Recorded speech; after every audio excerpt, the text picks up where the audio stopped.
All right, everybody, welcome. Thank you so much for joining us. This is the Cyber Recap event. We have 20 plus special guests, and this is actually being live streamed and simulcasted in not only my channel, I'm Herbert. This is the Brighter with Herbert YouTube channel. It's also being live streamed at Farzad Mesbahi's YouTube channel, at John's, at Tesla Owner Silicon Valley's channel, Brian White at his My Tesla Weekend channel, and Lee at the Tesla Economist channel, as well as Chuck Cook. And we all know Chuck Cook really well. So thank you everybody for joining. We're going to have from 1 o'clock to 3 o'clock Pacific time, we're going to have the Tesla community come together. And I think that, we all know what's happened to the stock this year, but I think one of the most important things is this community. I've become friends with so many folks. I know many of us have. And we need each other to support each other, but to also support this mission. So welcome everybody. Farzad, what's your thinking here? Why did you decide to, be part of this community? And you just sort of took off all this year, right? What happened? It's because you asked me to be on the channel and you sent me a check for $1 trillion. That's why, bro. Come on now. No, it's obviously it's because I view this community as just it feels like family. I think there's a lot of folks that have sort of joined in together that really believe in what Tesla's doing, a lot of the awesome things that are happening in the space. And look at how many people there are on screen right now, bro. This is crazy. That's We're so still fun, waiting for Kristen to join. Yeah, she'll join us, I'm sure. But yeah, I'm just very grateful to be a part of this community with y'all, and it's great. So yeah, thank you for putting all this together, Herbert. I feel very grateful and honored to be surrounded by these beautiful people. Thank you so much. All right. So I think there's really no format for today, except that we can keep it freeform. But I do want to give each person maybe a 5 minutes chance to, I'll ask them a question, or anybody here can ask that person a question. So why don't we start with you, Brian? My Tesla weekend. Here's what I did. I went to ChatGPT and I asked ChatGPT to give me questions to get to know me better. So this is actually get to know ChatGPT questions. Okay. So the first question is, what is your primary function? Wow. What is my primary function? Okay. Well, I've got a bunch of great answers to that. So the first thing I do is I watch the factories, man. I watch them like nobody else. I watch them obsessively closely, I guess you could say. I track them. I track them in ways that almost don't make sense. I go through square by square. I make forward-looking projections and predictions, which more often than not come true. And I follow each of them. I get inside, as it were. I may have a source at almost every factory who gives me some information. But basically, I know what's going on kind of everywhere, kind of all the time. And it's kind of fun because it's pretty regular where I'll be on Twitter and somebody will ask Herbert a question and Herbert will say, I know who can answer that. I know who can answer that. And so it comes over to me, and I do have, some answers from time to time. So that's most of what I do. I also do the quarterly production predictions, and I'm pretty darn close. Certainly closer than Wall Street, but I mean, who isn't? And and closer than a lot of the bigger names. And one of these days, people will find out, and I'll no longer be the best kept secret on on YouTube. So that'll be interesting. Yeah, absolutely. Thanks, Brian. You're so awesome. Yeah. Okay, so let's jump to you, Jason. It says, "How were you trained?" How was I trained? Oh my gosh. Probably trained for what? That would be my question. I'm a trained kind of engineer, mostly self-taught engineer. And also I don't consider myself an investor, like an actual expert in finances. So I'm more of just somebody with high conviction in Tesla because I've been doing research for so long. But how was I trained? I'm just kind of very self-taught in a lot of things, right? I guess I've already answered the previous question. What's my role or what's my function? I guess I would say just sharing my story and being open about kind of my situation with Tesla and my finances. And it's kind of, it's fun. I don't sell anything. I don't get paid. So I just do it for fun. And yeah, that's probably what I do, what I'm known for. Pretty laid back, you know, I like to read philosophy and things like that. I share some of that too on social media. Yeah, that's it. Anybody have a question for Jason? Crickets. How do you stay so fit, bro? I mean, just try to Serious work question. out every day. Thanks, Yeah. man. I'm in pretty decent shape. I wouldn't say I'm in like great shape, but you know, just make it a priority to work out in the morning. You feel better. And what else? Just yeah. Sometimes you don't even need a lot of workout equipment. Just do burpees or just do like 20 minutes of working out every day, and that's better than I think just than doing like an hour a day. You know, I can do that consistently, 20-30 minutes every day. That helps me. Yeah. Awesome. Thank you, man. Yeah, no, legitimately, because that's one of the things that I've been trying to like really think about is like, we have such wealth of knowledge and awesome people in the community. It's like, hey, how can we draw sort of knowledge from other people? And that's one of the things that I'm keeping front of mind, because like energy is what you use to do all the research that you need to really, validate your investment thesis and all that stuff. And I find that keeping a healthy body and mind is very important. And yeah, appreciate you sharing that, because I'm probably the least healthy person. No, it goes a long way. It goes a long way. If you actually have high energy and you're pretty fit, it's easier to manage all the kind of highs and lows of the markets. And like I get DM'd, people ask me, "Oh, do I have regrets about selling Tesla?" And I'm like, look, like I feel pretty good every day, and I've got people that share their financial story with me too on their DMs, and some of it is like really heartbreaking. Like some of it is like, I'm just very, I feel very fortunate, to be where I am at. And, it's all about perspective at the end of the day, right? Like, people are way too hard on themselves, and they're too hard on their bodies too.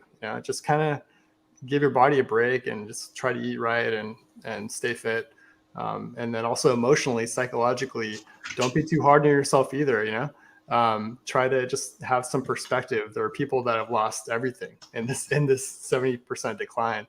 And, so just, we're all pretty fortunate here. I think everyone in this room is like, we're pretty damn lucky, despite some of us, losing shares, and we're maybe upset about Elon and stuff like that. It's just, I think it's kind of, it's important to kind of realize like we are pretty fortunate, like I'm like, I don't take anything for granted these days, or try not to. So. Yeah. Hey, Kristen, welcome. Thank you for joining us. So I think you might have missed this part, but I asked ChatGTP get to know you questions. And so I'm going to ask you one of the get to know you questions about ChatGTP, I guess. What do you find most interesting about the world we live in? What do I, the current world we live in? What are you wearing? What is this? I'm up at a ski lodge. I'm up here for this winter vacation, so I said I'd come on, but I'm like here, like we're going out in the snow and coming back. But what do I find? I know. What do I find most interesting is what you asked about the world we live in. I honestly find that we all have the ability to express our voices and be heard in a world seen, like kind of like how we do with platforms on social media, is quite amazing in the time we're living. And I highly enjoy learning about other people and where they're coming from and their thought processes. That's something that I find interesting. Anybody here have questions for Kristen? Have fun in the snow. Yeah. Actually, I have one. Yeah. How did you get started with Tesla? And I mean, I remember watching you at the there was this podcast you guys did with I think Gali and Omar, and you guys interviewed Elon at his house in LA. That was years ago. Like, how did you guys get started with that? So I think a lot of us were just on Twitter supporting Tesla and Elon. A bunch of us had just people were shouting out on Twitter, hey, is anyone going to the 2019 Tesla shareholder event? And I'd never gone, and I don't think any of us had ever gone, but we just random people were going to go. And so we kind of started messaging each other like, hey, are you going? meet up. Let's all go. So we kind of met there, and I started a group chat right away, like within the same week, with some of the people that we sat with on that third row. And I called it third row as a joke. And Third row. we started thinking about different things we want. Yeah. different things we that wanted was to do to support Tesla and Elon. Yeah, that was a great podcast. I watched it several times. Elon was. Thank you, Jason. That was one of the first times I saw Elon actually just kind of like open up and be like really approachable, and you guys asked great questions. That was awesome. We loved it. Thank you, Jason. Yeah, I kind of fired out the plan. We should all make ABC questions and go a roundabout, because we wanted Elon to own this interview. We didn't want to make it something that we kind of pulled and did what we wanted to do, because he wanted to talk about his life story. So we just kind of interjected questions at thank you. Yeah, I enjoyed it. I'm very thankful for it. Thank you. All right, let's go to Lee. So another question that ChatGTP is saying that I can ask you is, what kinds of tasks and questions can you help with? Well, I do love talking about the economics and the finances, the whole business strategy. I've always been in business. I did a business degree, economics, finance, marketing, and always had a passion about it before. Never thought of getting a job. Always just wanted to be in business my whole life. My father was in business since I was born, MBA, and it's just always been a passion of mine, along with investing as well. I mean, I did an investing course when I was, I think, 19 or 20, about how to invest in stocks and options, and learned it all there, and started trading heavily from there, after the dot-com bubble. Did quite well in that stage, enjoyed it, and cashed out most before the GFC, lost a little bit in the GFC from that, but overall was up probably 3x after it all. But then jumped into property investing from there for the last probably 10 years after that. And we finally sold our properties and then got back into stock investing. The biggest reason we were selling the property was because I wanted to invest in Tesla at the time, and was just desperate to sell my house even to get in. So that's why it took me so long to get in. I wasn't in until 2017, but I wanted to get into Tesla from 2008, when I think I first heard about them, or maybe even 2007, I can't remember. And I was like, wow, oh my God, they have an electric car that can do this much range. That was thought impossible. How are they doing this? This is amazing. This is like, I thought electric cars were incredible and everyone would have loved them and they were going to be the future, but they just weren't possible until I saw this. And I was like, wow, this is amazing. This is the company to invest in. I wanted to be a part of it back then. And, I followed it, not intensely since then, but, keeping an eye on it, seeing what's happening. I was in, my business was in Google. I was doing websites, and my main job was getting them ranked in Google. So I was in the technology side and following it along, but I was devastated to miss out on the IPO, and then seeing the IPO go up and up and up. It was just it was frustrating, and eventually I managed to sell my house, and I put a lot of it into Tesla around 2017, and I got my dad into it as well, and my brother. But and then that was the only stock I did invest in the end. I was planning on putting together some sort of a portfolio, maybe 2 or 3 stocks, but I just kept on wanting more and more Tesla and didn't diversify. So I went all in on that. And from there, I've just been analyzing the financials, the overall aggregate EV industry, the market demand, supply, and working out what is the core element of the EVs. And it basically comes down to batteries. So then I had to specialize in learning into as much as I could about batteries, how they all work, how to make them, what batteries do, all the different applications of different chemistries, then the entire manufacturing process, the refining, even down to the mining, and working out how profitable they really will be and how scalable they are. And you can just see when it comes to that, the competitive advantages that Tesla have over the competition through all the battery technology, as that is basically the core product of any EV. So, and I just love studying the business and the things that Elon does. It's almost like what I've studied in the last few years, seeing what Elon has, is almost like another degree in business and strategies, and finding out all these ideas of how his mind thinks around business, like first principles thinking, obviously, along those lines, and just working out what the way he thinks. And, he's obviously very talented when it comes to business. So I found that quite useful as well. Almost want to go back into business myself, using some of these new learned skills, applying them to motivating as well. So yeah. Anybody have questions for him? Well, I've got a question. Since you're in, across the date line, what advantages do you have trading Tesla from the future? Well, I don't have to endure all the carnage during the day. I just wake up with one quick, painful rip off the Band-Aid in the morning. So I don't suffer through that. But yeah, I've got the meaning. I've just got to catch up with everything as soon as I wake up and see what's happened every morning, and do what I can and make my decisions. But I don't, just got to do it quickly, really. Awesome. Wonderful. Okay, so Yashu, welcome. Thank you for joining me.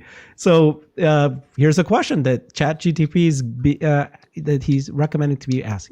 I guess. Don't know if it's what a gender would be, but what do you find most challenging about your role? That's a good. I think that's probably the first good question, which is why I probably don't have an answer. I think the most challenging part could be moderating. And maybe Farzad can. I think we've chatted about this in the past, but like being able to moderate a room, because I look at my role as kind of like, I'm just here to hang out. Let's talk. Let's just, let's discuss. Let's try to get better. Let's try to learn together. That's kind of how I see everything that I do. So I think moderating is hard because you have so many, especially during more turbulent, polarizing times, you have so many different angles that people can hit you with. And you're trying to be this unbiased person on, that's kind of trying to run this room, and you're trying to manage emotions at the same time. And I know investing is not supposed to be about emotions, but let's be honest, right? And so you have this kind of paradigm where it's like you kind of want to have balance, but at the same time you kind of want to have good discussion as well. So I think that's probably the hardest part. I couldn't agree more, by the way. Nice. And then you're in Vancouver, which is where I live also, man. How long have you lived there? Yep. My whole life, unfortunately. Why is that unfortunate? It's awesome. No, I'm just half kidding. It's been pretty bad the last week with snow, but we're kind of done with that hopefully for this year. 2 days left. And no, but yeah, I've been here my whole life. Nice. Hey, Farzad, why don't you ask a question to Matt? I know you guys are like mortal enemies. So Who's Matt? Who are you talking about? Talking about this weird looking guy down here? What the hell? Just kidding. No, Matt's awesome. I really respect Matt so much. I think some people may not know this, but Matt has like 1,000 children. Okay. And he's a father of six, right, Matt? Six kids? Yeah, he's a father of 6 kids. And then he's out there every single weekday. He's putting together these thoughts and material for Good Soil on a weekly basis with Emmett, and it's always super high quality, very insightful. And like literally today, I was DMing him on Twitter, asking him about some nerdy financial stuff on balance sheets, trying to get myself a little bit more well versed, and he takes the time to respond. So it's like, and he actually, he started off the DM, "Hey nerd." Yeah, I did actually. You're okay with that, weren't you, Matt? Exchanges on Twitter where we're both reaming into each other and maybe don't realize that we're actually good friends. But there's a special level of kind of a love-hate relationship going on here. For sure. But I guess my question is how did you learn that work ethic? Does it come from something that is it learnable? Because it's got to be so difficult juggling these different things. So what can you share with us, maybe some of the wisdom from having 1 million kids and researching Tesla at the same time? Do let us know, because I'm genuinely curious. Yeah. Yeah, it's an interesting question. This is probably not going to be an answer that a lot of people like, but I think dying to self is really kind of I found a really freeing kind of way to live. So yeah, a lot of the things that I want to do, I don't get to do because I want to be there emotionally for my kids and want to spend the time to make sure that they're feeling well cared for and their kind of emotional buckets are filled. and that just doesn't leave a lot of time for me to pursue my hobbies and stuff. And I guess fortunately, the things that I find interesting can be construed as work, because I actually love digging into 10Qs and 10Ks and that sort of thing, and doing a lot of financial analysis. So it is oddly somewhat relaxing for me to do that a little bit. But I'm a practicing Catholic, and there's this kind of Christian notion of like dying to self is the path to freedom, and that definitely in my experience has been true. And having kids, I didn't really think I was a selfish person, but then the more kids I had, the more I realized that no, you need to take care of the other people first. And then once you finally just stop fighting that and just give in and say, okay, I'm going to stop caring, about myself, not, to extreme levels where you literally aren't eating or something like that. But just putting other people's needs and wants above your own. It's just a very freeing way to live, although it is admittedly very exhausting at times. I appreciate the honest answer, man. No, I respect you so much, bro. And I hate you at the same time, but I really respect you. I really do. Well, only You're you awesome. could take this blueberry thing, which was a total accident. You screwed up, and now you're monetizing it with a T-shirt. So that's you know how many shirts I've sold of this? 0. Oh, is that right? One So to you're myself, so it's demonetizing. actually a loss. Hey, since we I all think- love to invest in Tesla, investing in your family and your children is the future investment that no one can ever top. So congrats to you, Matt. As a father of 2, you can't invest in your future more than having your legacy set and having people to take care of you when you're old. Yeah, well, you got your legacy set there, Mr. Chuck. Left turn. That even Elon, it's like your name is put in the Tesla, like none of us, our names are in there except you, right? It was fun while it lasted, but that's over. Let's move on to the next thing.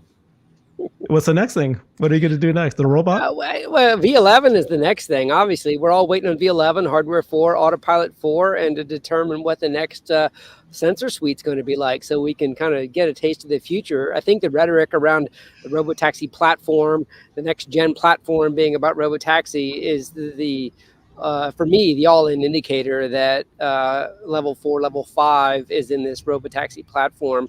And level 3 is going to be an amazing ADAS system. I'm sorry, AP3, hardware 3 is going to be an amazing ADAS system, I think, for a long time.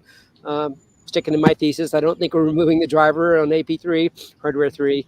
But I love it. I think it's an amazing platform. I love to drive it. It does an amazing amount of work for us in many, many scenarios.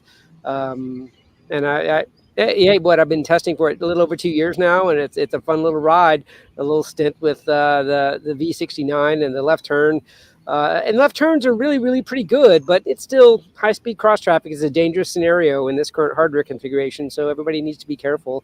But I'm ready for them to let everybody taste it and drive it and figure out if we can merge these branches. Which means everybody, turns the slider on and can have FSD, whether they want to drive it in that profile or not. I think we're there. And I think that this little situation with the anticipation around radar may be coming out, and whether or not radar is a new hardware suite or part of the robotaxi platform, and all the leaks of all these those Model 3s with bras on them. I thought that was hilarious. And then the ultrasonic sensors going away. I have to admit that one stumped me a little more than radar actually going away. Because I love those ultrasonic sensors when I park in my little carport. Or when I pull up to a right behind a car in a parking lot. I love to know that I'm 17 inches away. And I just don't think Vision's going to have that level of accuracy for a long time, at least for that current camera suite. So anyway, FSD is my thing. I still love following Tesla, still love all the events, and love seeing each of you when we do get to rendezvous in Austin or Palo Alto this year for AI Day for a few of you. 2023, I look forward to it. Giving you a ride was a real joy when you were... Robert, that was a fun day, and meeting your son, and thank you for spending the time with me. And taking me up to Fremont. That was a lot of fun, and getting to know you a little bit personally rather than just online. That's a cherished moment. Yeah, we went up to the East Bay group and got to meet a few of them too, right?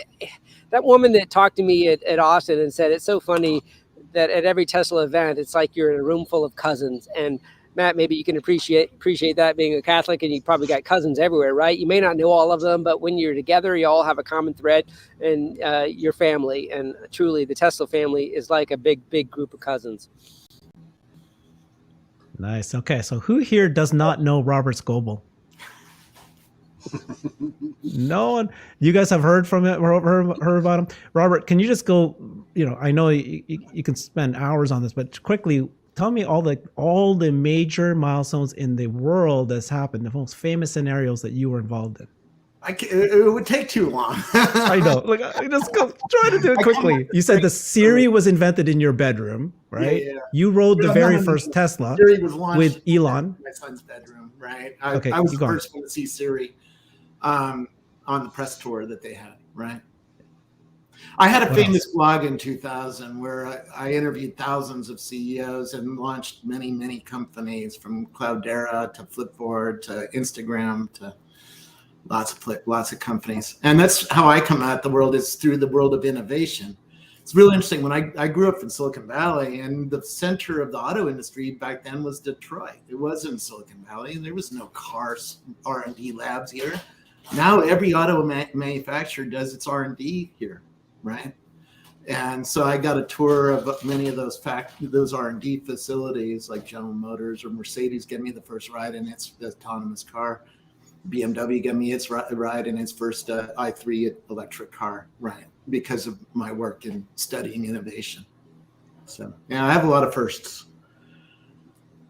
Nice. Okay. Well, let's open it up, guys. So this is, anybody can ask anybody questions. I mean, I think the general theme is reflecting back in 2022. It's been quite the year. I think felt like we had a massive joy at the beginning. Yeah. Go ahead. Can I kick it off? Because I was just at the Fremont factory, and I just wanted to say, congrats to the Fremont worker who's working right now, and I believe is in the middle of setting a record for the most vehicles made at the Fremont factory, going all the way back to when Toyota and General Motors owned that factory and closed it down because they thought it was too expensive to make cars here. I mean, the average worker at that factory is probably getting paid around $30, $40 an hour. And Ford makes their Mustang down in Mexico because their workers are getting paid $4 to $8 an hour, right? So they closed this factory down thinking it was a failed factory, and now those workers are proving it's not.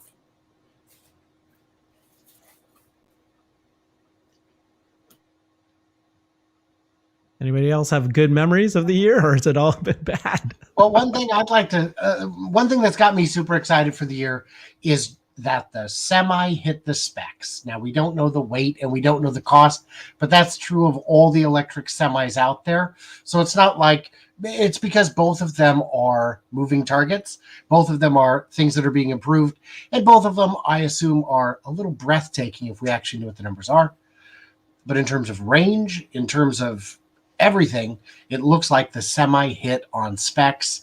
It's coming out quick.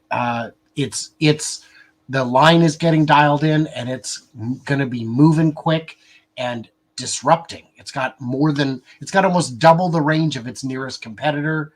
It's a beast. I'm excited about that. I'll just Brian, what's your estimate for Q4 deliveries? I haven't revealed. What everyone wants to know right now. I know. I see it in the chat. Do I see myself as being as accurate as Troy? It depends on the quarter. He's been more accurate than me in some quarters, and he's been less accurate than me in some quarters. I've only had one quarter where I was the big outlier, and I was the one who was right. And I've had one quarter where I was the big outlier and I was wrong. I haven't finished crunching my numbers. It's going to be a record. The question is how much. I haven't seen as much gloom out of Shanghai as some of the other prognosticators have, but I track production, not deliveries. And there have been a whole lot of boats coming out of Shanghai this quarter, both to Europe and to Oceania as well. So these numbers are going to be big. And we've got Berlin over 3,000 a week. We've got Texas over 3,000 a week. And looking forward, we've got the Cybertruck coming out mid-year. They're tooling up for that. All the gear is there. It's going to happen. and they're able to juggle batteries around model by model as needed so they don't run out for a specific one, it's going to be a huge year. So I haven't put out my final numbers yet for Q4. Historically, I've done well. I've done better than Wall Street, which is a low bar. But yeah, I'll have those out in a day or two. Hey, Kristen, you're the battery expert in this group. I'm curious what you thought about 4680s and the progress of the batteries this year. Were you disappointed or are you actually excited? Oh, you're so nice. I don't know if I'd call myself the battery expert, but I think a lot in this of group you are. I think we were hoping to see the 4680s ramp up, but as we see the nickel and the lithium, different bottlenecks from COVID still happening from the pandemic, I think we were hoping to see a lot more of it going forward. But it was exciting to see the pictures the other day, possibly of the semis and more batteries and things going that direction. But I don't know. I hope to see a lot of it in 2023, but we'll see. So the picture the other day of the 4680s hitting that milestone, 1,000 cars a day, is that the one you're referring to? Yes. Mm-hmm. And do we know, is that definitely Texas and Cato Road combined? The pictures that they showed, I mean, one of them it showed Texas, and then you're talking about Cato Road. Is that correct? Yeah. Yeah, I mean, that's what the pictures looked like. That's what I mean, I don't know if it is Texas. That was a lot of people were leaning back and forth. Yeah. It was Cato Road. So it looked like the interior photo. I mean, it didn't look like a new state of the art facility so much. So it might have been Cato Road, but they might take two photos of two different facilities. I don't know, but if it is just Cato Road, then I estimate it was probably around 4 gigawatt hours a year run rate. And Cato Road is the pilot line with about 10 gigawatt hours a year run rate. So that would be 40% capacity. And even if it is some of Texas, then you're still probably at 35% capacity. And then we have Texas with probably 100 gigawatt hour a year capacity for 25 gigawatt lines.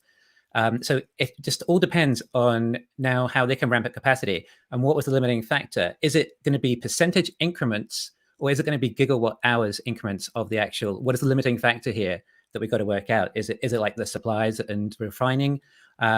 So they've been trying to see. I mean, they're saying as much as 30% a month increase. Is that right?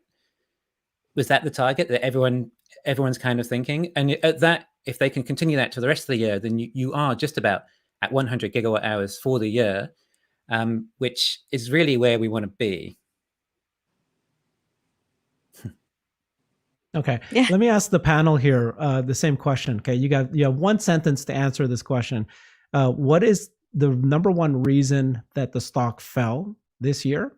And then the other question is, what needs to happen in 2023 for the stock to recover? You guys have one sentence each for those questions. Okay. So let's go down the list here. So Lee, go ahead. You're right up top. Why the stock fell, macro's biggest reason.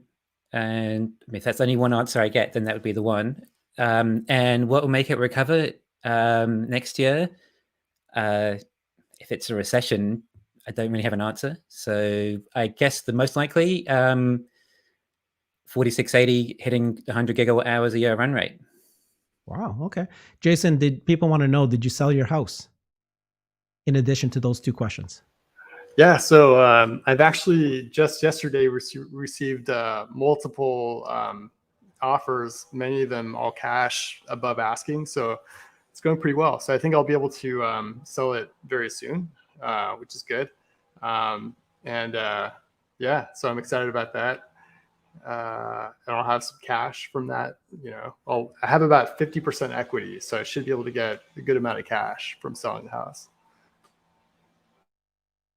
Then your answer to the two questions? Oh yeah. So the question about so I would say one-liner, definitely macro, and that risk-free rate has increased a lot, making other investments very kind of somewhat relatively unattractive, less attractive. So that's the biggest reason. What was the other question? What's going to make it recover? I was going to make it recover. Reversal or signal from the Fed that they're going to reverse the rates, or at least slow down the increases, or decrease rates. I think that might be it. Yeah. Interesting. Okay, we'll see. There's a theme here, but I don't agree. But go ahead, Matt. What's your thinking? Yeah. So, is my screen frozen? By the way, I don't. So got Yeah, weird you're camera frozen, issues but going. that's what Farzad describes you. It's just, that's what you look like. So yeah, Ugly you're face frozen. is just frozen. So I funny. don't know what's going on. My webcam isn't working either, so I'm just on the built-in one. So I apologies for just how ridiculous this is. I'll try This this is again coming back hilarious. after this It's answer. a perfect pose, But Matt. You're Iceman. I'm just angry at all of you. It's so funny. So I don't know what happened, but I definitely agree that the reason the stock is down is overwhelmingly macro. There are certainly some other things, and I've been what I would say like mildly critical of Elon on a couple things. I think some of that other stuff definitely played into it, but macro for sure is the the number one culprit. What reverses that, and it's fundamentals in my mind. So I'm pretty optimistic about earnings potential even in a recession. I'm pretty optimistic about the way that energy margins ramp. And right now, I'm going way over one sentence, so I'll stop it real quick. But I'm pretty optimistic about energy margins in particular, and the fact that analysts are basically ascribing zero value to anything Tesla energy at all. And if Tesla can actually start surprising and say, hey, there's meaningful amount of earnings coming off of the energy side of the business, I think that can create some upward price pressure as well. Don't be so emotional, Matt. But is it possible that you're all going to be wrong and I'm the only one that's going to be right? Okay, Kristen, what's your answers? Well, these financial and economic experts here, you guys, I think macro would have to be what you guys are saying. I mean, we're still seeing bottlenecks from everything. And a lot of people will say that if Elon is not the CEO of Twitter, that's what would make the stock go up. But obviously, this is a recession. And I mean, to be frank, I really think we're going to see it get a little bit worse before it gets better. So I think as the economy changes, we'll see it go up just like the rest of the stock. So stock market. And so what's going to happen macro again? You guys are all saying the same answers. Okay. All right. Yeah. Come on, man. Save me here. Yashu. Anybody else? I know you don't want me to say it, but I mean, I think the majority of the move is Fed related. Yeah, there's, like Matt said, it's a confluence of variables, but you're only giving me one, so I'm gonna have to say the Fed. Yes, Tesla's passed its 2x beta down now officially on the year, I believe, last time I checked. So there is something extra than just macro for sure. However, what will make it go up? I want to say fundamentals. I want to say margin. I want to say, insert fundamental Tesla story that I like. But I mean, really, like I have this feeling like until we get clarity, and it seems like the Fed is on this path of destruction, until we get some sort of signal of like, where the end is near, it feels like Tesla could come out with a robo-taxi tomorrow and like none of it would matter to anyone because everyone's so macro focused. So at least that's where my head's at. Yeah, I got to agree with Yashu. It's in the recession, it could be really tough, and interest rates could get higher, and it just get hammered. We don't know to what extent the Fed are going to go to. You can't. It's so difficult to fight the reserve banks. It could go to anything. They have so much debt. There's still so much inflation to come. You just can't predict it. You just don't know what they're going to do. Okay, Robert. I'll take a different point of view. Yes, the macro is pulling us down. Elon has changed the perception of Tesla with particularly liberals. My liberal family is not very happy with what he's been doing. The conservatives, on the other hand, are ecstatic. So that tells me perception has changed. And when I did my homework back, covering innovation, I went to Ford, and I've been to Ford many times, particularly at their CES things. And they told me that people who are conservative buy a lot more trucks than people who are liberal. And we're about to launch a truck. And did Elon just sell a lot of trucks next year with his Twitter purchase? I think he did, but we don't know how many. We don't know how many liberals it affected. There's a lot of unknowns about this narrative right now. And I think the Cybertruck will pull us out of the narrative mud. Maybe we should term it that. Love it. Okay, Chuck. Yeah, while I'll give you the fact that macro started us down, the reason we're 2x beta is all Elon, and it's all Twitter is the reason, but his slant, he lost his base. I mean, I have very young liberal friends, daughters and children of friends of mine, and they won't even allow us to drive a Tesla to their house now. They have lost the base. And it was Elon's rhetoric on Twitter. He lost it. And the reason we're 2x beta is the faith in the CEO, and the message that Tesla was going down has now shifted from being green eco to Elon. I don't know. Nobody knows where we are. If this was a political campaign, the political campaign strategist would be like, oh my God, we've lost our message. What are we trying to say now? That is why we're 2x beta, in my opinion. What'll turn it around? Some momentum, like a football game. Momentum will keep it going. Maybe it's Cybertruck, maybe it's batteries, maybe it's 3 of these things in a row, and all of a sudden the investors feel like it's the ramp.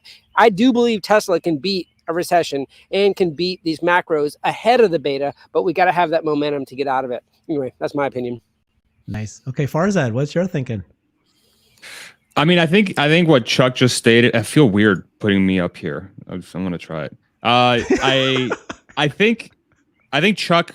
I kind of agree with Chuck and what Robert have said in the short term. I do think for those of us that have any sort of platform where we have our DMs open and we sort of hear from folks in the community, there's a lot of noise, right, around that topic of sort of Elon and his slant and some of the divisive stuff he's said.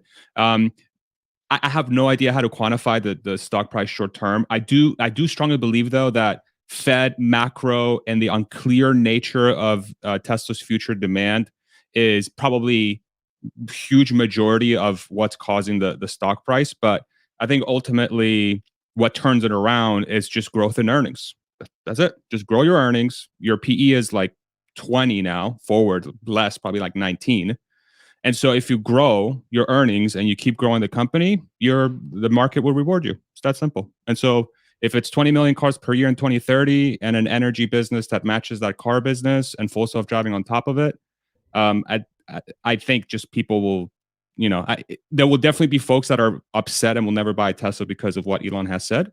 But I think that large majority of the population don't have the ability or the time or the willingness to put that in front of their wallet. And ultimately, if Tesla can be the best value proposition for the money, it will have zero problems. And that's how I think about it. Yeah.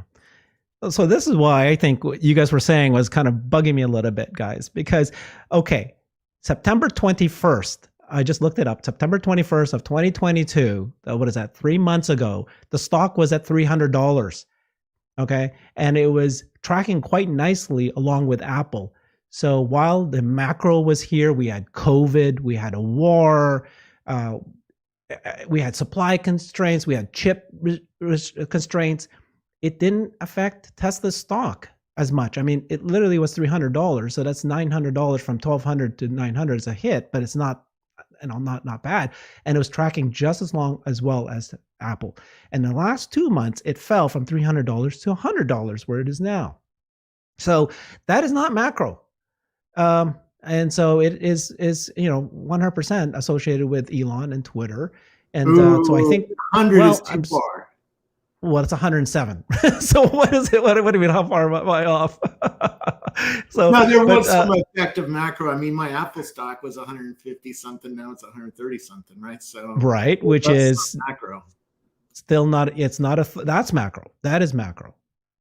Right? You can use the Apple as your, it's a good strength. Okay, so I think what's Herbert, though, just to push back on that a little bit, though. I mean, it has been EV industry wide, which is a little bit macro. So, like, if you look at in that same 2-month, 3-month time span from September, and you look at Neo or Rivian or any of those other EV stocks, they're all down 60% or so from those same figures that you talked about. So I think maybe some of the Elon stuff is kind of the tail wagging the dog there, and that's dragging down all those other stocks just because they're so highly correlated with Tesla. I think that's certainly possible. But like, I think the real concern that popped up in the last 2 or 3 months in like a macro perspective is like automotive sales potential in the next year or two. I think everybody, even Tesla bulls, are lowering their estimates right now. So I do think, macro is bigger than Elon's contributions to everything here. Although I do think that certainly kind of added fuel to the fire in an unnecessary way. Okay, I buy into that, except that don't you think that 2023, the projection for, well, tell me what you think, but is demand falling for Tesla? We just heard Elon say that he's going to use all the demand levers that they have. Volume matters more than margin. They've got so many demand levers. And so are we talking, there might actually be a chance that Tesla will hit 50% growth in 2023 because they're just about to hit 50% growth in 2022 with all these factors that happen. Is 2023 going to be worse than 2022? Is there going to be a new war? Is it going to, If we've got a recession, cars are a cyclical industry. People aren't going to be spending $6,000 on a new Tesla so much. The demand will drop. And I think Elon is basically saying that if we are in a recession, then he is prepared to, almost he said, run at a loss, implying he's going to have to, Tesla are going to reduce prices significantly, right? And you have like so even the prices for a Model Y used to be like $50,000 back in August 2020. And the waiting list then was only 3 to 6 weeks, which isn't a long waiting list. And, the prices, even when it's 50K in March 2021, it was 2 to 4 weeks waiting list. And this is in a normal economy. If you go to a recession, then you're not going to be able to be selling these cars, judging by this. On top of that, though, the output was low as well here. We had maybe 200,000 Model Ys a year, perhaps, including some backlog maybe as well to start with. But if we want to ramp up and Texas starts getting to 300,000, that's going to be like 500,000, maybe 600,000 Model Ys trying to sell in the US. Admittedly, there is the $7,500 tax credit, which would help us significantly. But, that still puts it down to about the price of, so about 20% margin. Now, I would say you're at $50,000. And if you have 2 to 4 weeks waiting list back then in a recession, it's going to be really tough. But there is a $7,500 discrepancy, which is lucky we have. But this is just for the US. Remember, that credit isn't everywhere.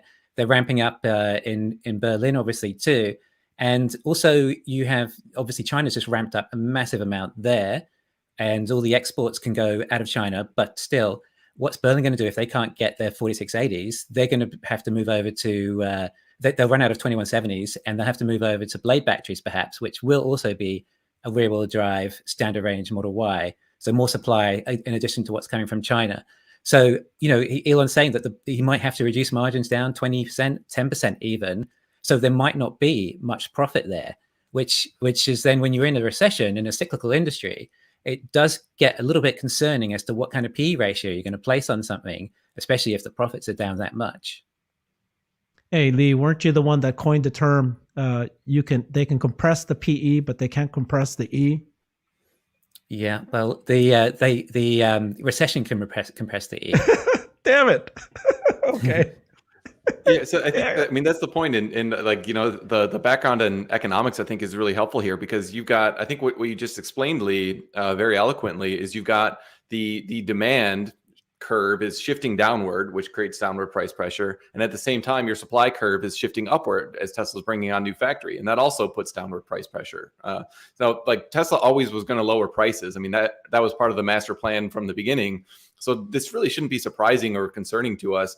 But I do think it's reasonable to, be realistic about this and say, yeah, the E is a little bit under pressure here. Now, I still think the earnings are going to beat, Wall Street's estimates for next year. So I'm still very optimistic, but I think it's very reasonable to be lowering estimates at this point and be watching very carefully to see how many cars they can sell in this, really changing dynamic that is going to definitely create price and margin pressure.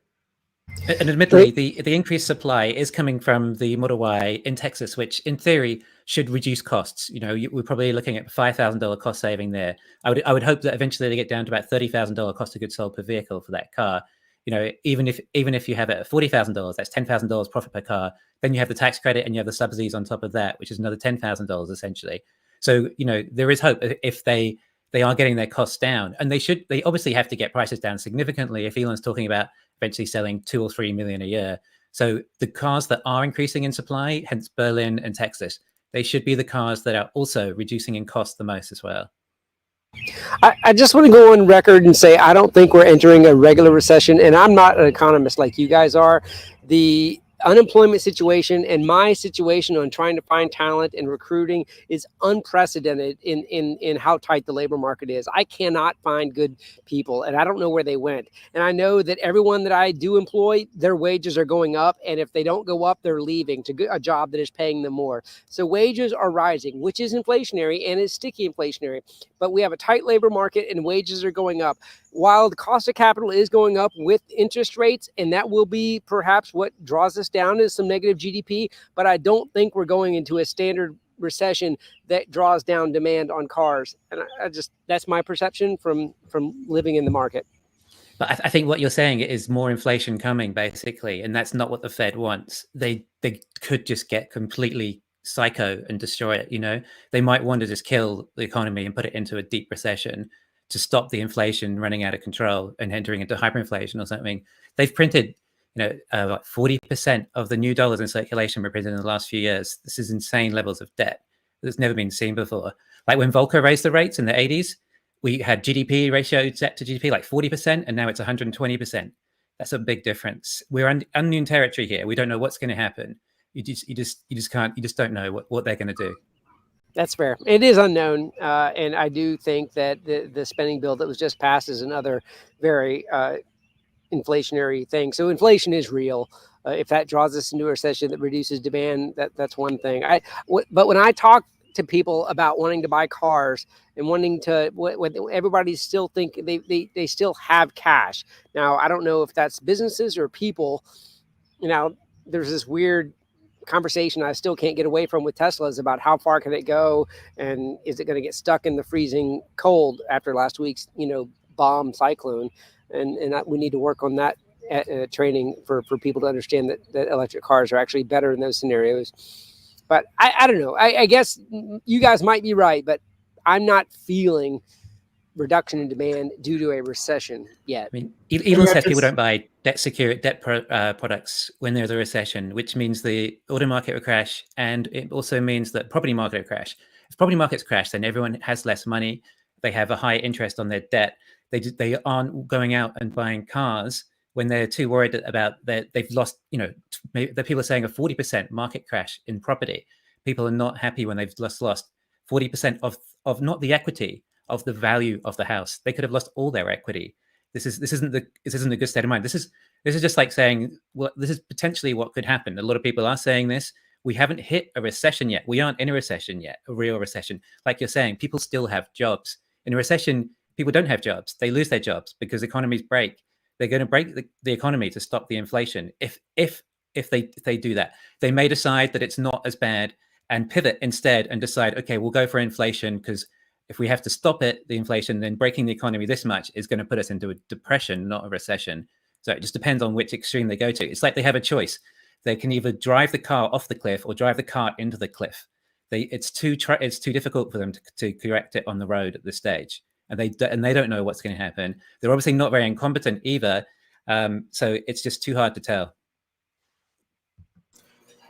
I go to the Fremont factory a lot, and I have for 5 years, to watch how busy that factory is and the 2 stores that are associated with it. And the stores today are packed with buyers, people signing and buying cars.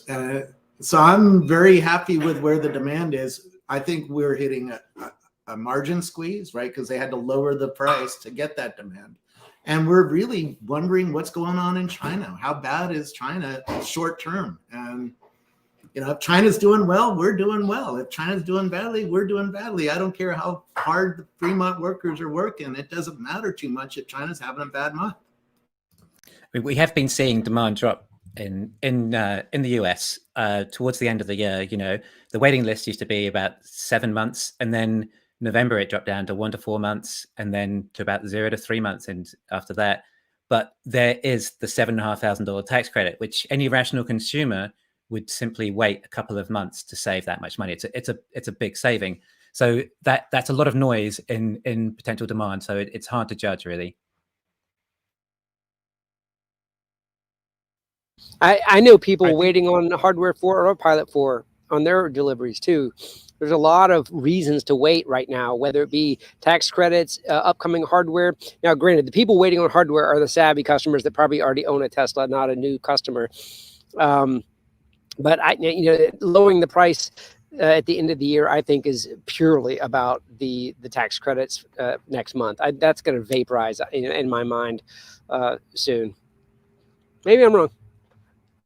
I think we I can would- Oh, sorry. Go ahead, Brian. Sorry, I was just going to say that I would say that the only thing that really needs to change, because we can't control every company, we can't control the market, we can't control the recession, is execution. And if you look at the other, Matt was pointing out that the other EV companies are similarly down. They don't execute the way Tesla does. Even the big boys are scaling back their ambitions. Even the survey of auto executives was very bright on EVs just a couple years ago, and now not so much. Tesla is still the one pushing the industry forward, and it shows in the numbers. And that's what's going to move the stock up is when we see the numbers next month. I think they're going to be great. And when we see them, especially the quarter after that and all through next year, it's going to be the one shining spot throughout the auto industry. And I'm confident that's going to push the numbers back up. Okay, guys, we have 5 minutes left. Let me ask. I'm sorry, Yashu. I interrupted you. Go ahead and answer your question first. Just quickly going to say, I think the biggest thing is the margins, and we have to know how the 4680s and the gigacastings, which will happen eventually, hit the bottom line. If they can lower costs no one's really projecting them to have a material impact on margins right now. In fact, margins are set to go down by 4 or 5% gross margin next year by Morgan Stanley. I'm just reading a note right now. If those have a cost reduction effect, then there could be an outsized surprise there. But of course, that's predicated on Tesla executing, and execution is the name of the game next year. So Tesla has to earn its stripes here next year into a recession. All right, we have 5 minutes left. Even with about 20% margins, you're still looking at possibly $15 billion in earnings next year, which is amazing. You know, at 20% margins, the Model 3 and the Model Y, they start to look like pretty good prices relative to all the competition, especially any electric competition. And then obviously with $7,500 off on top of that, it becomes quite reasonable. And then obviously the savings of no fuel, but still a $15 billion earnings is good. There's PE ratio of 4 PE of over 20. So, you know, that's not bad. All right. So one last question for everybody in the panel. Let's turn the mood around a bit. I know it could be pretty dire next year, but what can we look forward to in 2023? Are we going to be partying together at all at some time, or that's just not going to happen at all? Like, could we be at the Giga Mexico launch party in December next year, or maybe the robot demo, or what? Let's go down the list here. Jason? Yeah, I'm really excited about Cybertruck, but I'm actually kind of for Q4, I'm excited about Megapacks. And there's a lot of kind of mystery about what are the Megapack financials going to look like, and what are the margins going to be, and for Tesla Energy. And I think that we've seen 10% margins for the past, I don't know, a couple quarters or past few years. But I think with the ramping up of the Lathrop factory, and we'll see dramatically increased utilization of the resources, or the factory that's used to produce the Megapack. We're going to see really possibly increasing margins. I don't think they'll be where they will eventually land at, which could be like 40 to 50% margins, which is better than the cars. But I think it'll be higher than 10%, definitely. It might drag down the auto margins a little bit in Q4 because it's going to be a bigger component of the overall mix and product mix and revenue. But I think I'm really excited about watching that margin number grow over the next several quarters. And there's a massive ramp up happening at Lathrop. This is like kind of a 0 to 1 situation. They're not like gradually scaling. Like it's a huge change, I think, from Q4 to Q3. I mean, from Q3 to Q4. So Megapack, I think, is one thing I'm really excited about for the first half of next year, and then Cybertruck for the later half, and FSD, of course, right? That's going to be great. Nice. Kristen?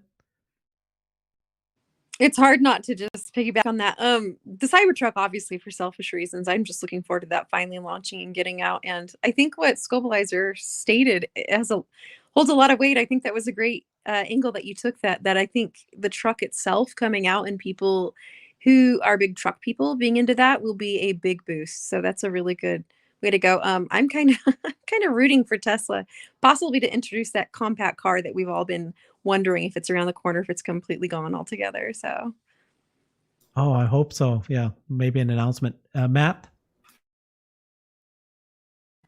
Yeah, I'm going to piggyback on what Jason was saying. I think that is something that is completely underappreciated, or frankly, just completely missed by Wall Street, is the energy margin potentials coming out of the mega packs as Lathrop ramps.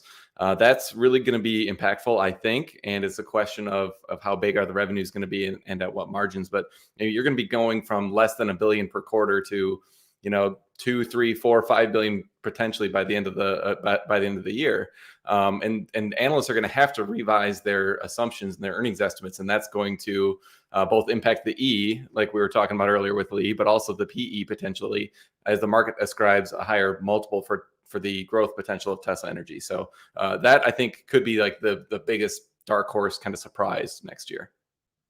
Awesome. I don't think we have enough time. Let's thank you everybody for joining. I think we have another group coming, but if there's 2 people that can actually stay, so I don't know who wants to do that, but please do. And thank you everybody for joining. I really appreciated this. This was little good information, lots of data. Maybe we can have a little more fun next time, but maybe this is not the time for that. So see everybody. It is Version 11, Cybertruck 2023. Thanks, Let's go. everybody. I just want to make one correction. It's Lathrop, y'all. Lathrop. I thought it was Lathrop. Then I jumped on Jason. Okay. I assume Jason knew better than I did. It's funny because I grew up near there. I should know, right? But it's like that's even worse. Yeah. Thanks, y'all. Bye. 2 people can stay though, eh? So I don't know. Hello. Hey, Ellie, how you doing? Hello. We're in space as Ellie now. You're traveling all over the world. Where are you now, Ellie? Oh wait, hold on. It's echoing. Sorry. Okay. Hey, sorry. Yeah. Where are you now? You're all over the world. You're I'm traveling all the time. Portland, Oregon. Okay. And you just came back from Florida though, right? The last month? No, I just came back from Austin, Texas. But yeah, what crazy weather we had a few days ago, right, Herbert? You guys had those icy roads. Everything was ice. Yeah.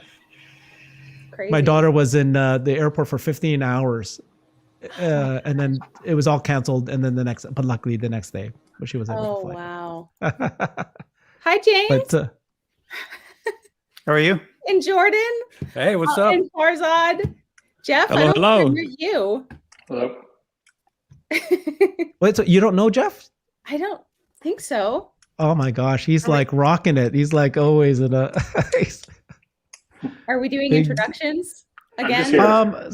Maybe. Yeah. What do you think, Farzad? Was that format good last time, or should we just open it up and just have a chat? What do you guys think? I mean, everybody already watched us transition into this the way we did, so might as well just whatever, go with it. Let's do some intros and just go around the horn, and then I really like the way it flowed into the conversation last time too. It's kind of just transformed into a conversation.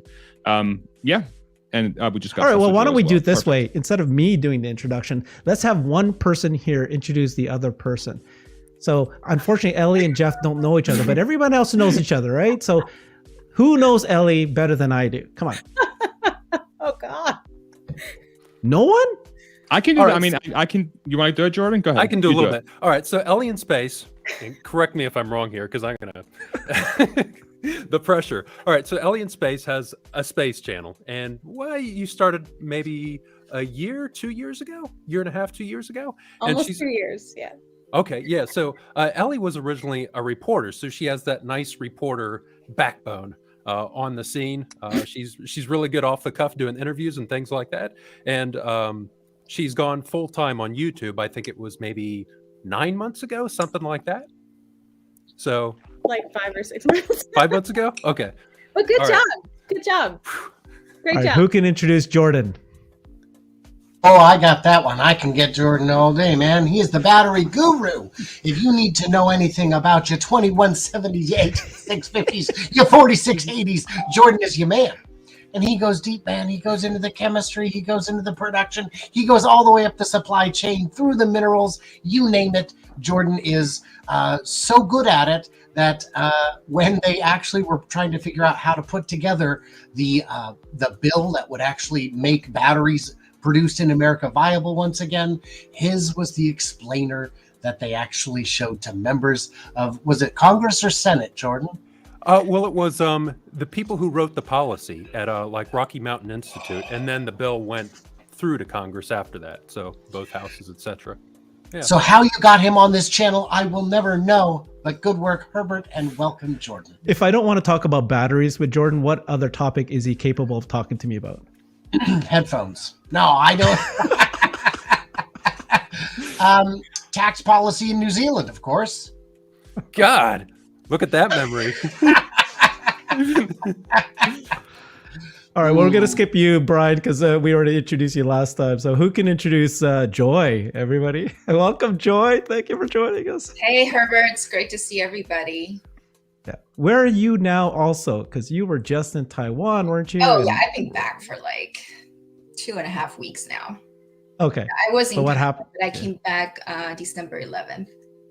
Okay. Who wants to introduce Joy? Who knows her better than I do? I know everybody. Yeah, I don't think anybody here knows me. Oh my gosh. I think the one that knows me the longest probably is Earl. Because I actually met Earl in 2019 at the Cybertruck unveiling. I don't know what's going on with Earl, but look what's going on, Farzad. What the hell? What's happening? I don't think his camera's on. Or his microphone. And it's or his microphone. Hey. There you are. Sorry, I was just eating chips. I thought that would be pretty annoying. Listen. Yes, it is. That's very bad, it is annoying, Earl. I mean, It's how just irritating Earl can being someone be? Crunchy. Can you introduce Joy, Earl, or forget it, or what? Oh my gosh, what can I say about Joy? Well, I met Joy in person. She's even more delightful than she is online. What an absolute wonderful presence. And have followed her account for a long time. But she is a huge Tesla fan who, I don't know, is famous for a lot of things, but also around, I don't know if you remember, around the time of the Trevor Milton stuff was pretty involved, which was pretty awesome. So anyway, welcome, Joy. Hey, Earl. It's so good to hear your voice. Haven't seen you in so long. Oh, I know. Person. It's been forever. Yeah. We need another Tesla event. We do. I'm having withdrawals. Can we see your face, Earl? Can we see your face? No. We don't want to see his face. I'm sneaking on here at work right now. I mean, all kinds of problems. Oh yeah, I'm just pretending I'm not at work. We understand. Okay, who can introduce James Dauma? I mean, the guy's been on every single episode every day. He's like, whoa. Maybe I can do it. you know, the one person I can introduce is me. maybe I would get saved by doing that because I'm really comfortable with doing an introduction for somebody else.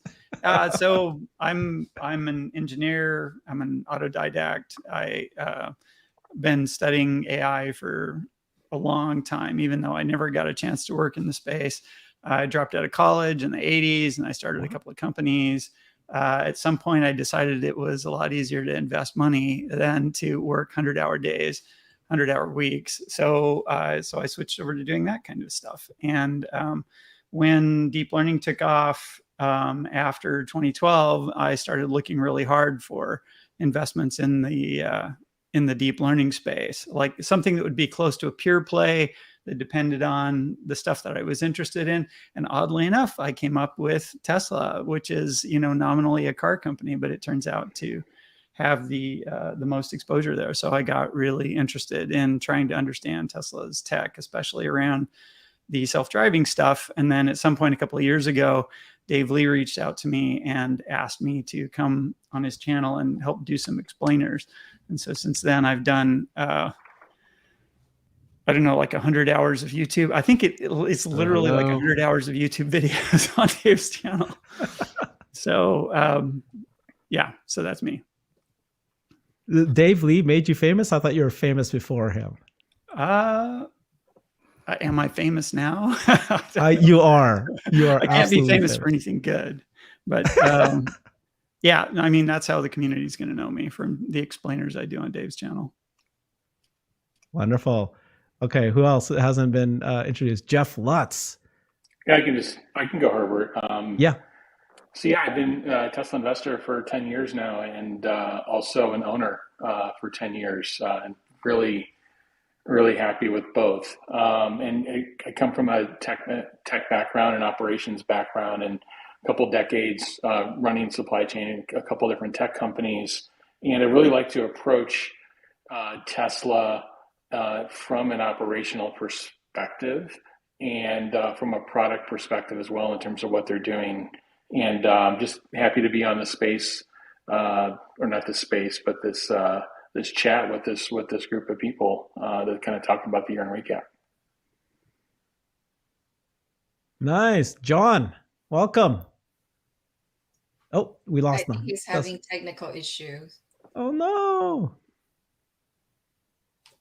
Okay. And just a heads up, Herbert, we got Alexandra in the waiting room, but we're currently full. Just give me a heads up. Yeah. Alexandra is like moving into Herbert, Farzad, why don't I go ahead and pop out, since I was in here last hour, and that'll make room for Alexandra. Everybody, thank you so much. It was awesome seeing you all. Thanks, and I cannot wait to see you guys again. Thank you. Hey, Alexandra, which vacation home are you at? I am close to the vineyard. You know, my husband is a founder of a vineyard for 30 years. And so we're meeting all the kids in Paso Robles, which is halfway between San Francisco and LA. And there we are. And I just checked in, and it's all a mess. And I'm so happy to be with you, so I don't have to undo everything. Well, are you relaxing? Because you've been pretty hardcore the last 3 months. I will in half an hour. Thanks for having me on. Nice. John, welcome. Can you do an intro for everybody? I mean, you're the one with the most followers. I think you have 700,000 followers. So not quite. I think we're at like 630,000. But yeah, so John from Tesla Owners of Silicon Valley. We run the largest owners club in North America for Tesla owners. And yeah, just started this community locally in the Bay Area, where it was the Tesla, or the former Tesla headquarters, about 4 years ago.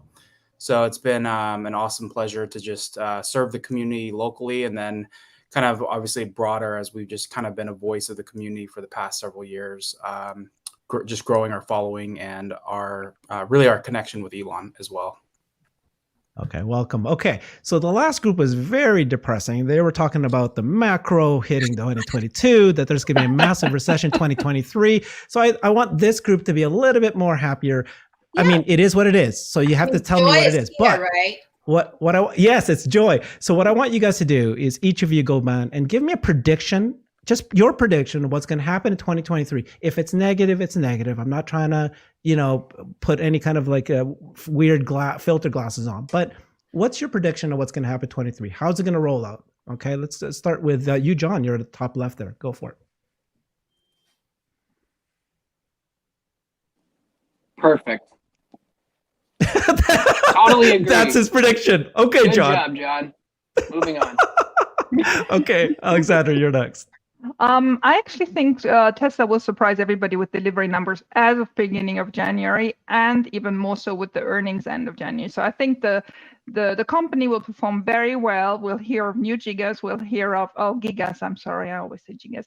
Of new gigas. We'll hear of new products. We'll see the Cybertruck finally on the roads.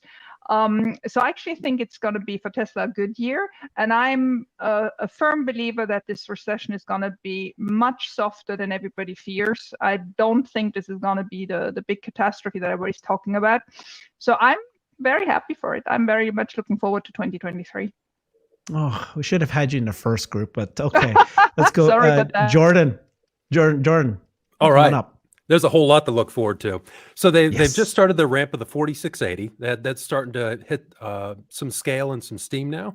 So they've been progressing that at like 30% per month. If that continues through the coming year, we're going to be at tens of gigawatt hours by the end of the year with the 4680 ramp. And then we have the version 11. So that's just, as customer, that'll be cool to get version 11 of FSD.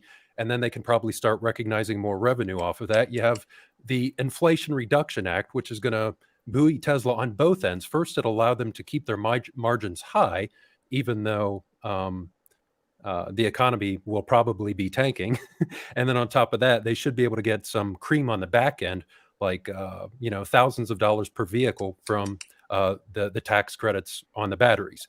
Now, I have no clue what the stock price is going to do. However, those three things, along with a few other things like the Cybertruck ramp, possibly the unveiling of a new vehicle, means that even if the stock price does drop, that's a buying opportunity. That's stock price compression. So yeah, I'm looking forward to the next year. No clue what the stock Jordan, price will do, but it looks good.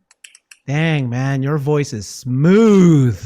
Oh, Brad. I thought Farzad had a good voice. Now I don't think so anymore. You thought wrong. Yeah. Yours is good voice only because of your friggin' expensive mic. That's it. But Jordan's like natural. That's awesome. I agree. Okay, we missed you, John. We were asking, what is your prediction for 2023?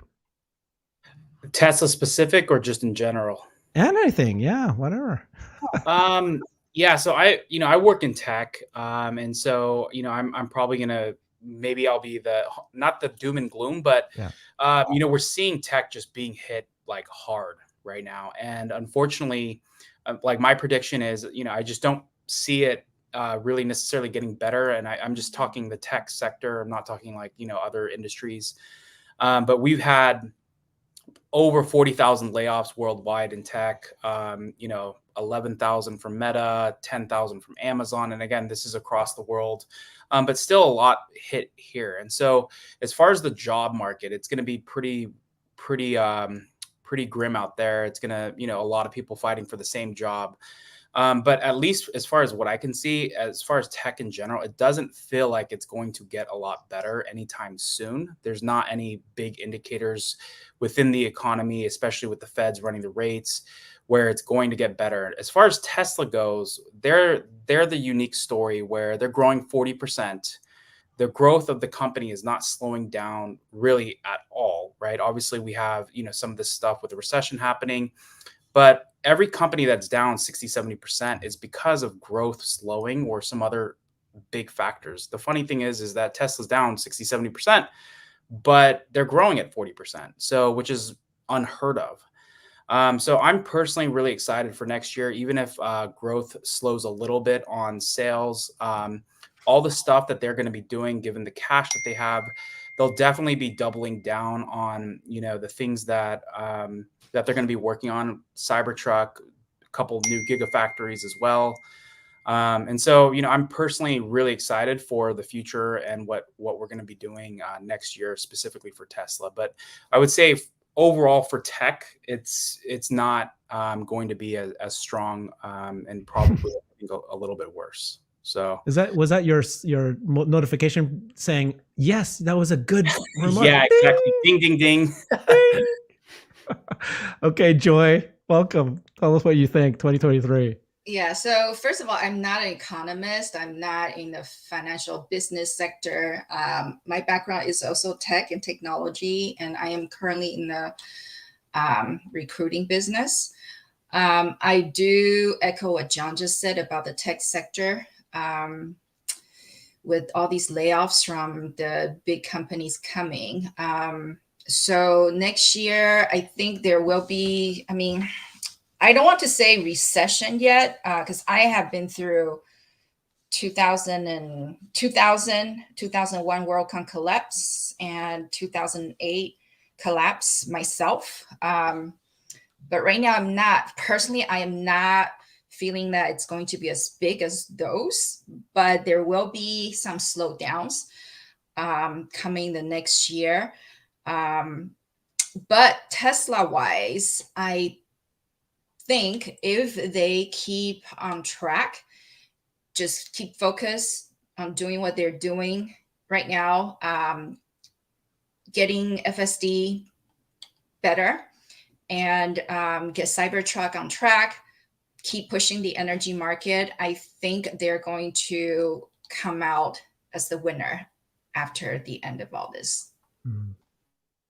Yeah. Ellie? Herbert, I thought you were Yes? called Brighter with Herbert, and that last hour was not brighter at all. I listened to What? it, and so Exactly. we want some enthusiasm.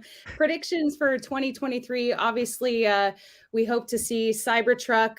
At last check, there's 1.5 million pre-orders. So obviously there's a lot of demand, and we hope to see that ramp. Also, I would love to see a Tesla Semi actually on the road. So hopefully we'll spot more of those, more Gigafactory announcements. So I think 2023 will be a great year, and we just got to stay positive. Yeah, I think so too. James? So 2023, I was doing a recap of my 2022 stuff, and I found on January 2nd, I said, 2022 is going to be so awesome. I found that this morning and retweeted it. But I feel similarly about 2023. I'm not super optimistic about the economy. I'm probably in Alexandra's bin, where I think it's not going to be as bad as some people think it is, but it's probably not going to pass us by. But I actually feel like recessions are a good thing to have sweep through once in a while. They separate people who can execute from people who can't. And, you know, as far as Tesla goes, I mean, I think one of the things that really distinguishes them from the other players in their space is they can execute. So I'm expecting 2023 to be a time when they tend to increase the gap more than they would have if we hadn't had a recession. As far as Tesla's tech in particular, aside, I mean, super excited about Semi, super excited about Cybertruck, super excited, especially about the battery ramp. I'm really optimistic about energy, and I'm hoping that their battery ramp gets them to where they can start ramping energy. I think those things are all going to be great. We're going to see them play out in 2023, and they'll stop being things that we just talk about and start being things that we get some numbers behind. I think 2023 is probably a year when FSD goes from interventions being a common experience to interventions becoming a rare experience. I don't know. I would predict that we'll be taking all the drivers out of the car this year, but I think there's a good chance, that the tech will be capable of doing that next year, and we'll see good progress this year toward that goal. And aside from that, the space that I'm in, this, deep learning has it's had quite the renaissance going on. I mean, it's funny to describe something as a renaissance in a field that's basically new anyway, but the rate at which like really impressively awesome stuff comes out is just getting faster and faster, and I'm expecting that to continue through 2023. Like, I don't know what we're going to see, because I keep seeing these things where they're mind-blowing, and I'm trying to, okay, well, what comes next? And you draw a blank. But then, a month later, another really amazing thing pops out. So I don't know what they're going to be, but I'm expecting a lot of really impressive developments in the field. And I'm hoping to see some of the more recent developments, because after you get a tech, it takes a couple of years to build a business around it. And I'm hoping to see some significant businesses emerge around the techs that have gotten to some level of maturity in the last couple of years. So I'm really looking forward to 2023. A lot of stuff that I've been looking forward to over the last couple of years, I think, is going to come to fruition in this window of time. So I'm excited about 2023. Very, very disappointing answer from my perspective. I didn't hear the word bot once. Why? Come on, James. So it's this is what I said at the beginning of a year ago. I just was reviewing our videos from a year ago, and I'm really excited about the bot. I think the humanoid robot is it's hard to overstate the impact that's going to happen as it matures. But that said, it's not something that matures in a year. You can make a lot of progress in a year and still not have, a bot that can fold your laundry. So we're not going to see bots folding laundry this year, unfortunately. I think we are going to see a lot of interesting progress. Now that Tesla's got a prototype that they can develop against, because that was a big challenge up until now. They've got to get a basic hardware platform out that they can start developing against. They've got a basic hardware platform. I feel like what we saw at AI Day provides that. And so I would expect that the software end of things to start ramping pretty quickly. And hopefully this year we'll see some significant capability, some utility from the robot, something that they can turn loose in a factory and not just start gathering data, but start getting real world experience with, how to build robots that do useful things in the real world. So that's going to happen for sure. Okay. Jeff, 2023, what's your prediction? A lot. Does my mic sound okay, Herbert? Yes. It's never perfect. It's terrible again, but we'll take it. It's never perfect. It's terrible again. We'll take it. I mean, so on Tesla, I'm quite hopeful, but I realize that there could be looming macroeconomic conditions. But I always like looking at the data, and I looked at U.S. auto sales from 07, 08, 09. There was a very deep recession in 09. It was bank driven, and U.S. auto sales went from 16.16 million to 10.43. That's a 36% drawdown during the recession. And so when you look at what Tesla is doing from an EV percent share of total auto, they went from 4.7 million last year. The estimates are to go to 7% of total auto sales in the U.S. this year. In China, they're predicting to actually double from 11% of total auto sales in China last year to 22% this year. So when you look at it in a very deep and dark, bank-driven recession, U.S. auto was down 36%. If Tesla is capable of continuing that growth, even if it not Tesla's growth, but just growth as a percent of total auto, it may not be as bad as so I'm in that camp of it may not be as bad, but I'm cautious. The other thing I always kind of remind people, again, coming from an operations background, is follow what Tesla is doing from a capacity perspective. They've actually installed the 2 million unit annualized capacity. They've actually brought in the labor to run at that rate. And that's one of the reasons they put that reduction on in the US, the 7,500 reduction, was to actually start consuming product for the sellout of that product to go at the rate they expect it to in the following year. So one thing none of us have is we don't have visibility to Tesla's order book. But what we do have through what they share is what they're doing from a capacity perspective. And I don't think in this kind of economic environment, I don't see them being irresponsible with capacity. So they've installed 2 million units of capacity. And we kind of heard what Elon said on Twitter Spaces about just driving unit volume in line with the vision of the company. Even if you have to take some price reductions. And again, they've got a lot of room to move on price reductions. Commodities are rolling over. So there's puts and takes on both sides, but there's a lot of, I would say, good guys or favorables that we don't spend enough time on sometimes. I know we're all a little bit bulled up, but I think it's important to kind of look at both sides of the equation. So I'm pretty hopeful. And again, with the IRA as well, that's going to help with the economics with the consumer. It's going to help with the economics of Tesla, as Jordan said as well. We don't know to what extent, but we know it's going to help. And we know Tesla is moving a lot of capacity to the U.S. to consume that. So again, overall, I'm pretty hopeful. I think macro-wise, there's going to be, I would say the first half, if you're looking at markets, the consensus view is the first half may be rockier than the second, but we'll see. Thanks. Wonderful. Earl, you think differently than everyone else here. So what's your prediction for 2023? 2023, I think that it's going to be, macro-wise, I think it's going to be terrible. I don't expect much out of the Tesla stock price, to be honest, in the new year. Hopefully, I'm wrong about that, but I think it's going to take some time. I don't think the barfing is over yet. However, Tesla is not the stock price at all, right? So it's going to be an amazing year for Tesla and for Tesla fans, because you have the ramping of the semi-truck, as people have mentioned. That's fantastic. Great news for EVs. I think their energy business is going to come alive. who knows what that wacky bot's going to do this year.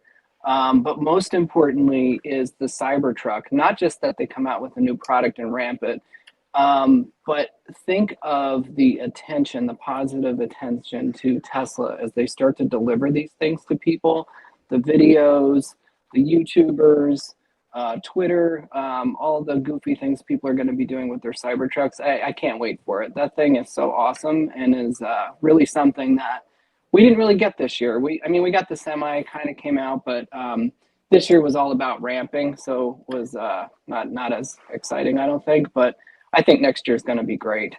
My prediction is at the Cybertruck event, they're going to roll out a Semi, and the back of it is going to be full of a bot army. I don't know the purpose of it yet. Stay tuned. Okay. Bold Okay. prediction. Let's talk Twitter. I'm going to give everybody 1 minute, and you can just use that 1 minute to say anything you want to say about Twitter. But before we get there, let's go to Farzad. What's your 2023 prediction? And then give me your 1 minute on Twitter. Oh, God. All right. Yeah. So my prediction is that I do think I am looking at the macro stuff very closely right now. And it's weird because it looks like some segments are dipping more than others. It does look like, you know, I'm talking to people going on vacation. I'm talking to people traveling. It seems like airports are just as full as they've ever been. People are going shopping just as much as they used to. And so I think what's going to be important to track going into next year is what is the economy going to actually do, and how is the Fed going to pivot based on what the economy is saying, right? And we talked about this in the previous hour. So, but I do think in terms of Tesla, I do feel very, very confident that the company is going to do great. I do think they have a lot of demand globally. Some of the fears recently about China, I think, are just blown out of proportion. They're dealing with a giant COVID wave that they never dealt with before. Something like, I mean, I read reports that there's something like at least 1 million cases a day, 5,000 deaths a day. I mean, this is crazy stuff. This is like worse than peak COVID in a lot of countries. So that's going to take a huge toll. But I do think over time, what's going to end up happening is a transition over to EVs is going to solidify. And when you have every single world government given incentives, especially with the US starting in January with IRA, if you look at the the inventories now for all new Tesla, especially 3 and Y, it's sold out completely.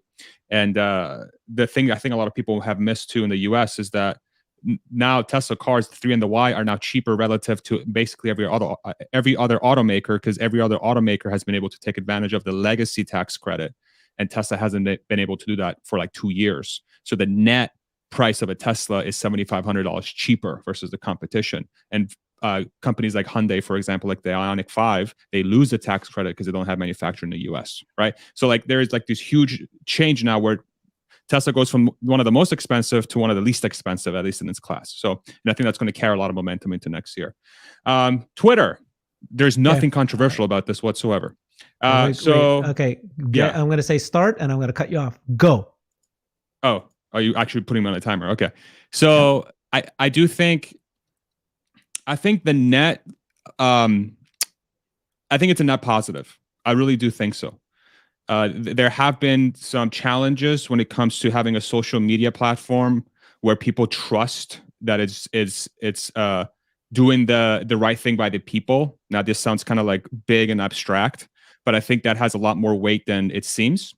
I like the fact that it's somebody in Elon and the sort of teams that he builds that's taking that on, which to me means that Twitter will be one of the best social media platforms on planet Earth probably by the end of next year. I think there's challenges with somebody as outspoken as Elon, having him being the leader and the referee, which causes a lot of friction. But my hope is that Elon, as he's shown in the past, will pivot and fix some of the challenges and mistakes that he's made, especially from some of the divisive stuff. And a lot of this will just be a blip in the radar of an otherwise great journey. Okay, Alexandra, 1 minute. Anything you want to say about Twitter? I actually agree with Farzad that the worst is over. I mean, the noisiest part is over. There are still some Twitter files coming. Elon has announced he's going to nominate a CEO. I don't know who would take that job, but good luck to that person. Then the other thing is the product development that they're going to roll out. They've announced it will be in the next 6 to 18 weeks, right? So that is very short. And if they start monetizing Twitter the way they want it. I actually liked yesterday that message that maybe they're purchasing Substack, which I think is really a very good platform they could add there.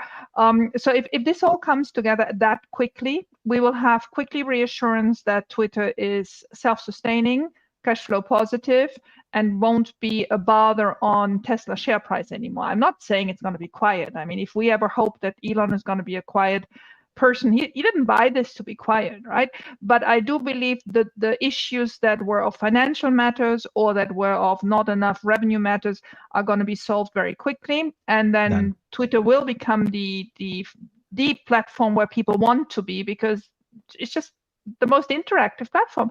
I mean, anything else is boring, right? Facebook, Snapchat, even TikTok is boring today compared to Twitter. Okay.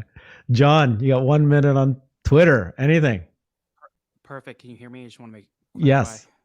Okay. Sound good. Perfect. Sorry, I was just getting the set up a little bit earlier. But so personally, I'm really excited for what he's going to do at Twitter. Aside from a lot of the Tesla noise that's happening right now, we have one of the greatest entrepreneurs literally pulling his sleeves up and getting his hands dirty. I think he even mentioned that what has happened in the past, 6 to 8 weeks has been probably one of the biggest transformations in history as far as acquisitions go. I do think we actually waited to release a couple of clips from our interview because we didn't want to cause any distractions to the actual acquisition when it was going to happen. But he talked about making this like WeChat. So I'm personally like, there's no other media platform out there that really brings to life the news as quick as you want it, literally with a snap of fingers, but really where it can go, right? And the interaction with pretty much anyone you want. It's a very flat economy, and that's what I love personally about Twitter. So I'm really excited, how they're going to create content creator. Oh yeah, sorry. I'm excited for the future. Good. I believe I feel the same way you do. Joy. Yes. So Twitter, it's so messy right now. But I personally am grateful that Elon took it over and made it more transparent for everybody. And unfortunately, it's gotten messy because now all the differing opinions are being heard and there are conflicts. Sadly, even within the Tesla community on Twitter that I've been seeing lately with, people just going against one another.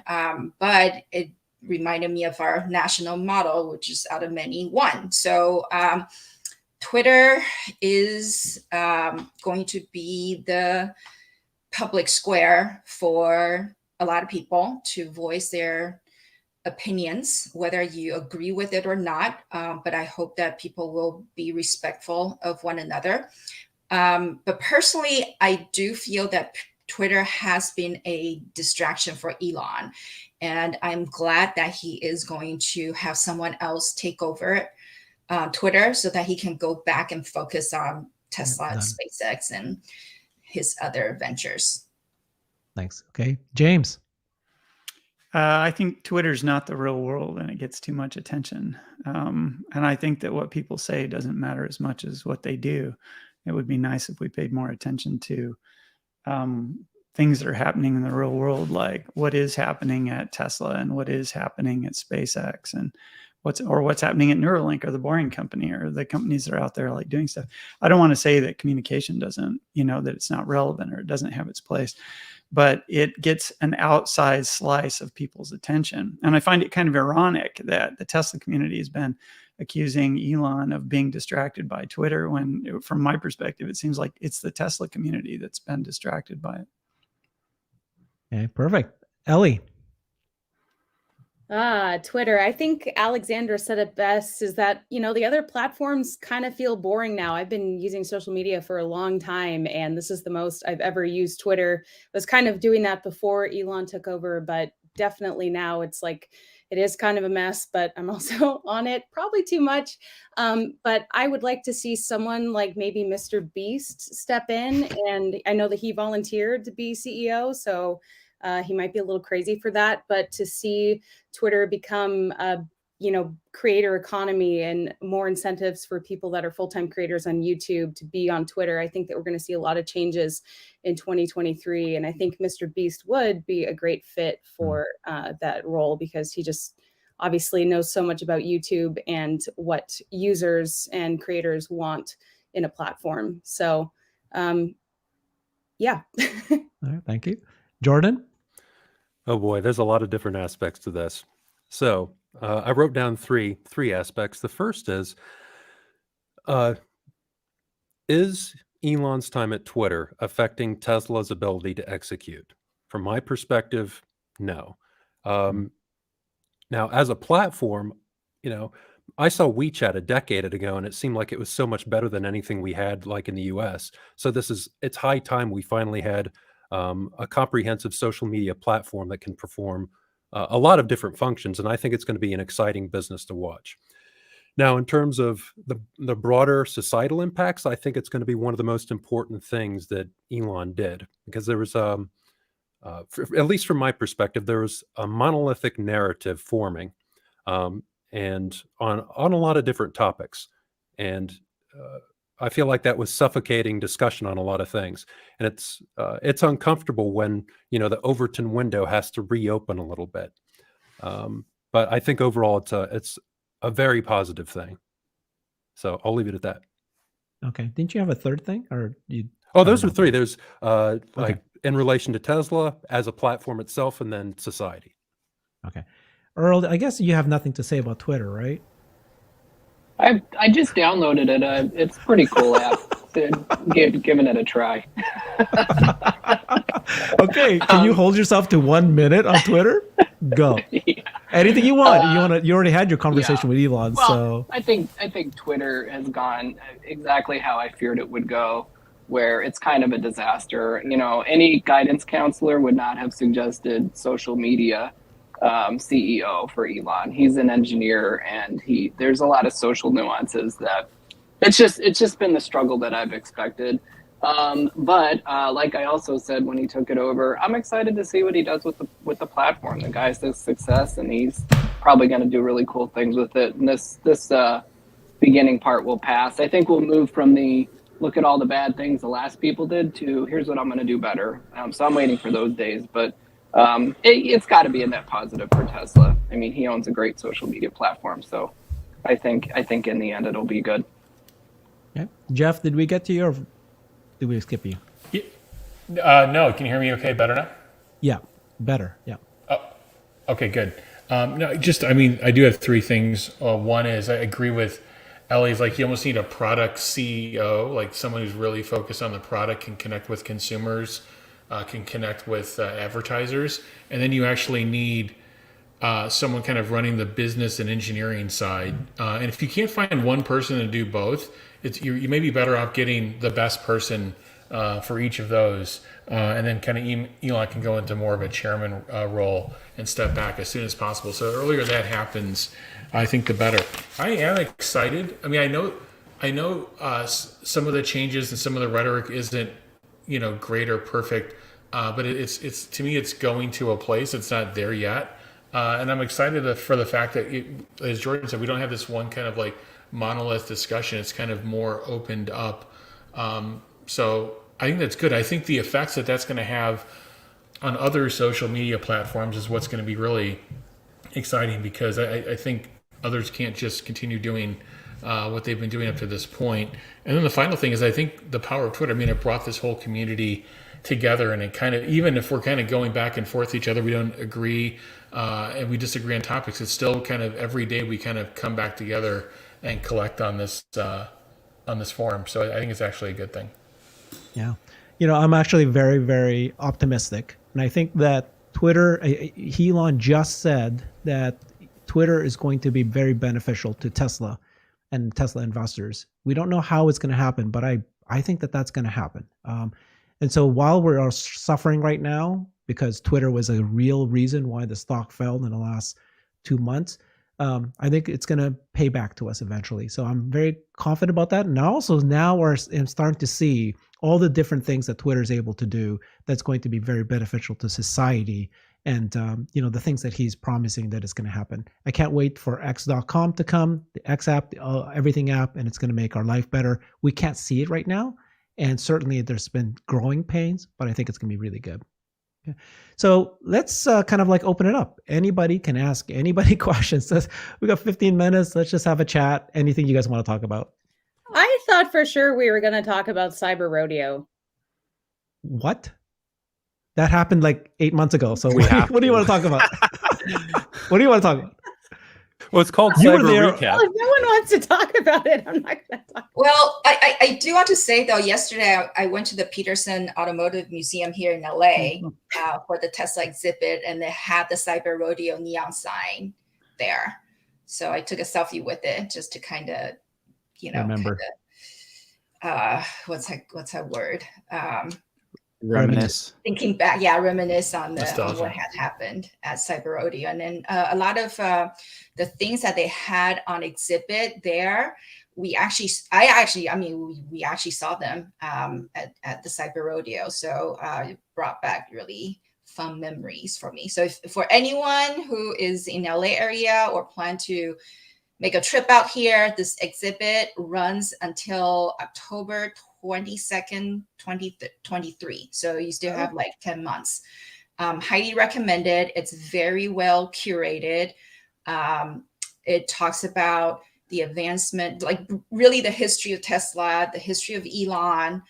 And it also talked about FSD technology, the battery technology, their sales model, how it differs from legacy auto companies, and it also helps to fight FUD with the way that they display some of the things. So highly recommended, and that's my little contribution to Cyber Rodeo. I have a question for Farzad. Oh God. Yeah. So in terms of the fundamentals, I think they're solid at the moment. And one thing somebody brought up with me yesterday, there's been, I don't know about you guys, but the DMs have been super active over the past 3 to 4 weeks. There's been a lot of side conversations about what's going on. But one thing that came up is that because my understanding is Tesla employees, a lot of their compensation is like stock options, stock, etc. So does the stock price going down as much as it has, does that affect the motivation of the employees? How does that affect them? That's a great question. Actually, I get that question a lot. There's definitely a subset of the employee base that look at the stock price and they're like, "Damn it!" Of course, it's part of their livelihood. But from the standpoint, this is what I experienced while I was at the company, and I don't work there anymore. I haven't worked there for over a year. I do have friends that work there. And typically the vibe is the stock is down, but we know what we're working on. We know that what we're working on is important. We believe that long term, this thing is going to be much bigger than it is now. And oftentimes you're just too busy to really have any emotions about it while you're there.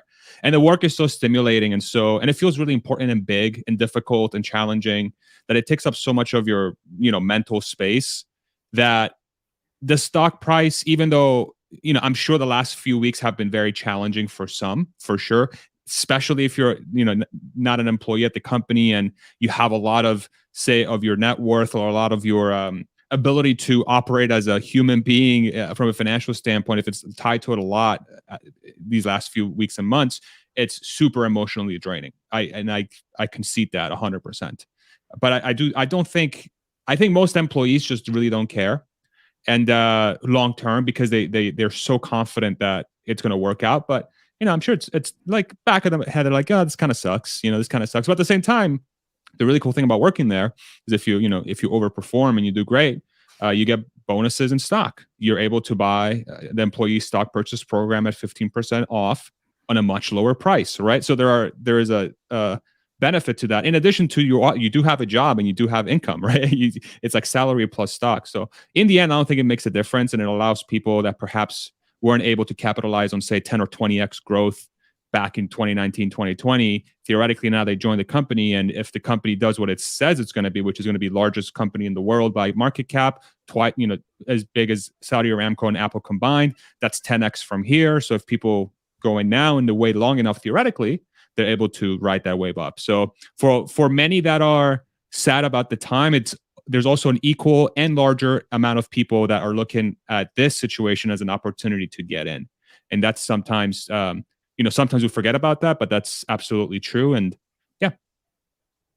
Could I add a snippet on that as well? I think just in tech in general right now, like with all the companies laying off, even if it is going down, again, just across the board, where exactly are you going to go? There's nowhere safe to go right now. Even if you wanted to, let's say, go to another automaker like Rivian or even Lucid, they're in worse situations right now. So it's just one of those things where even if they are a little bit disgruntled about it, I think, sorry, the kids are kind of yelling in the background, but it's just, there's not really a lot of other places to go where you can say you're safe. All right, so I'll weigh in on that. I've ridden a roller coaster at a tech company that had really highly volatile stock, and where almost all the employees got a significant amount of their compensation.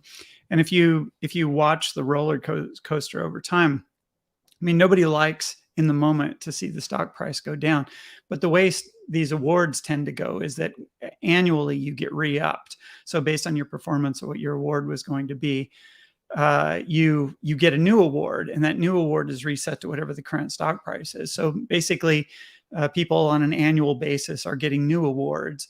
And if you go through a period of time when the stock price is really low, a side effect of that is that 2 or 3 years later, after you recover from that slump, you have a lot of people who are incredibly happy because they ended up getting in really low. So over the long term, even if you're in a pretty volatile company, the effect kind of shakes out. And of course, the mood is, it's good when the stock is up and it's down when the stock is low. But the thing that's important in the long run is, the distraction is bad. The distraction of volatility is bad. But in the long run, it can be a way for you to retain employees that have been around for a significant amount of time and who have a lot to contribute to the company. And I think having the stock price bounce around in a weird kind of way, it actually contributes to that effect.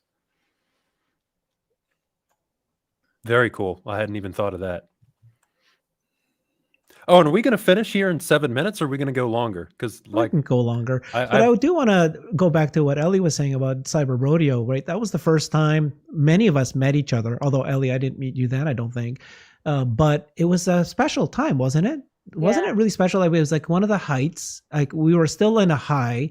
And was that the peak? And are we ever going to get back to something like that again? Or peak in what sense?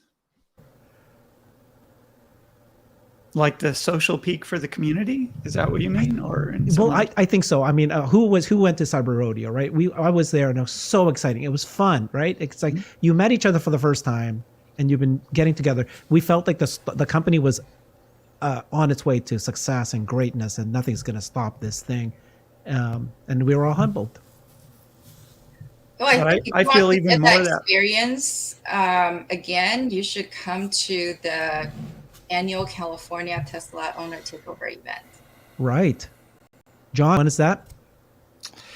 July 29th through the 30th of 2023 in San Luis Obispo at the Madonna Inn. So we had 2,200 people last year.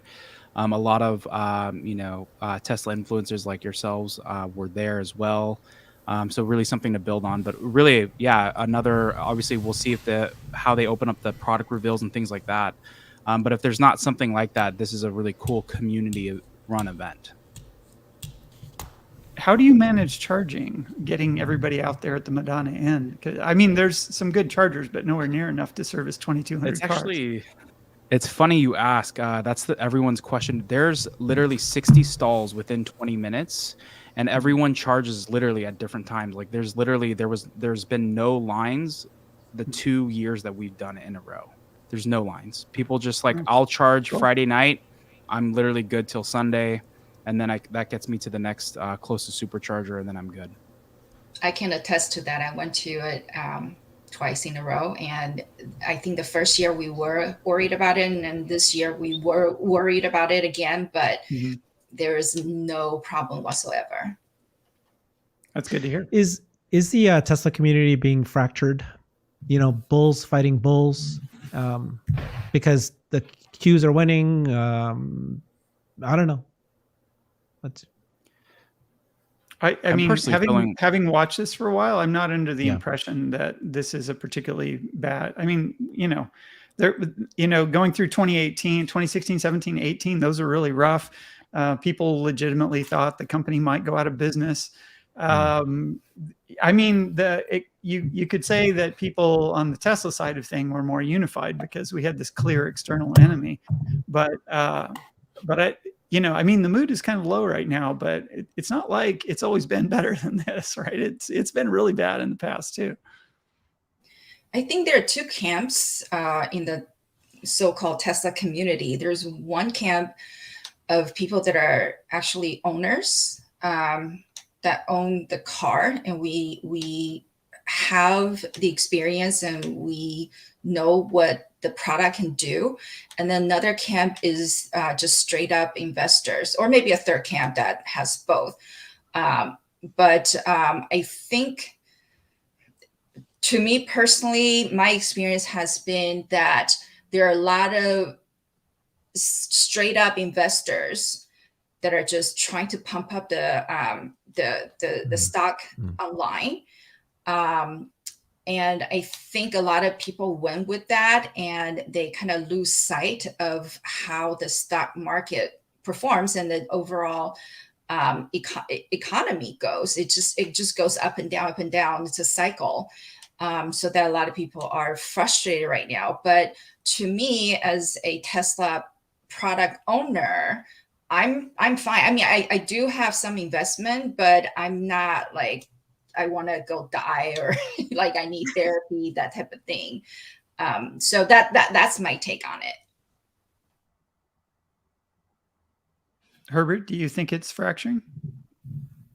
I like your answer a lot. Yours is exactly what I think it is, which is it's always been here. It's always like this. But I do agree that because there is no longer this one arch enemy of ours, we just tend to pick up.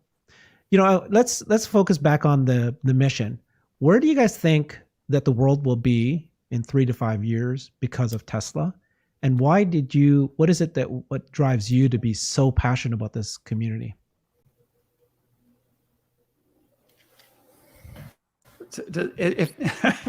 Go for it. Yeah. The tech is insane. The company is this totally unique opportunity. And this, like, I've been watching companies for a really long time. I've never seen anything like this. It's a total phenomenon.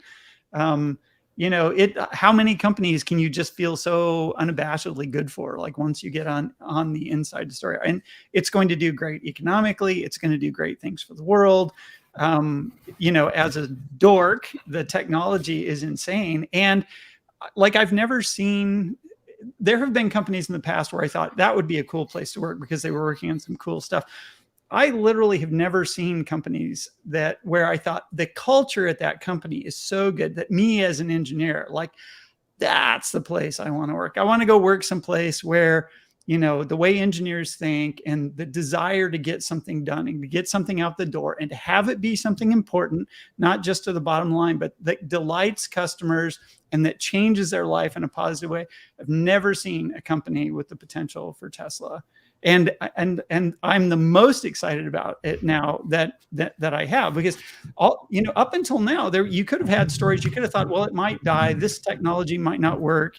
That there's so much FUD, there's so much pushback. I mean, you step on a lot of toes of incumbents, you're going to get a lot of pushback, right? And they're all the big advertisers. So all you see is gloom and doom in the media constantly. So sure, like that can all be down, but then you peel back the covers and you look at what's actually going on inside the company, and like, it's rocking, like it's rock solid. That balance sheet with this cash flow, they're not going anywhere. They won, right? It's great.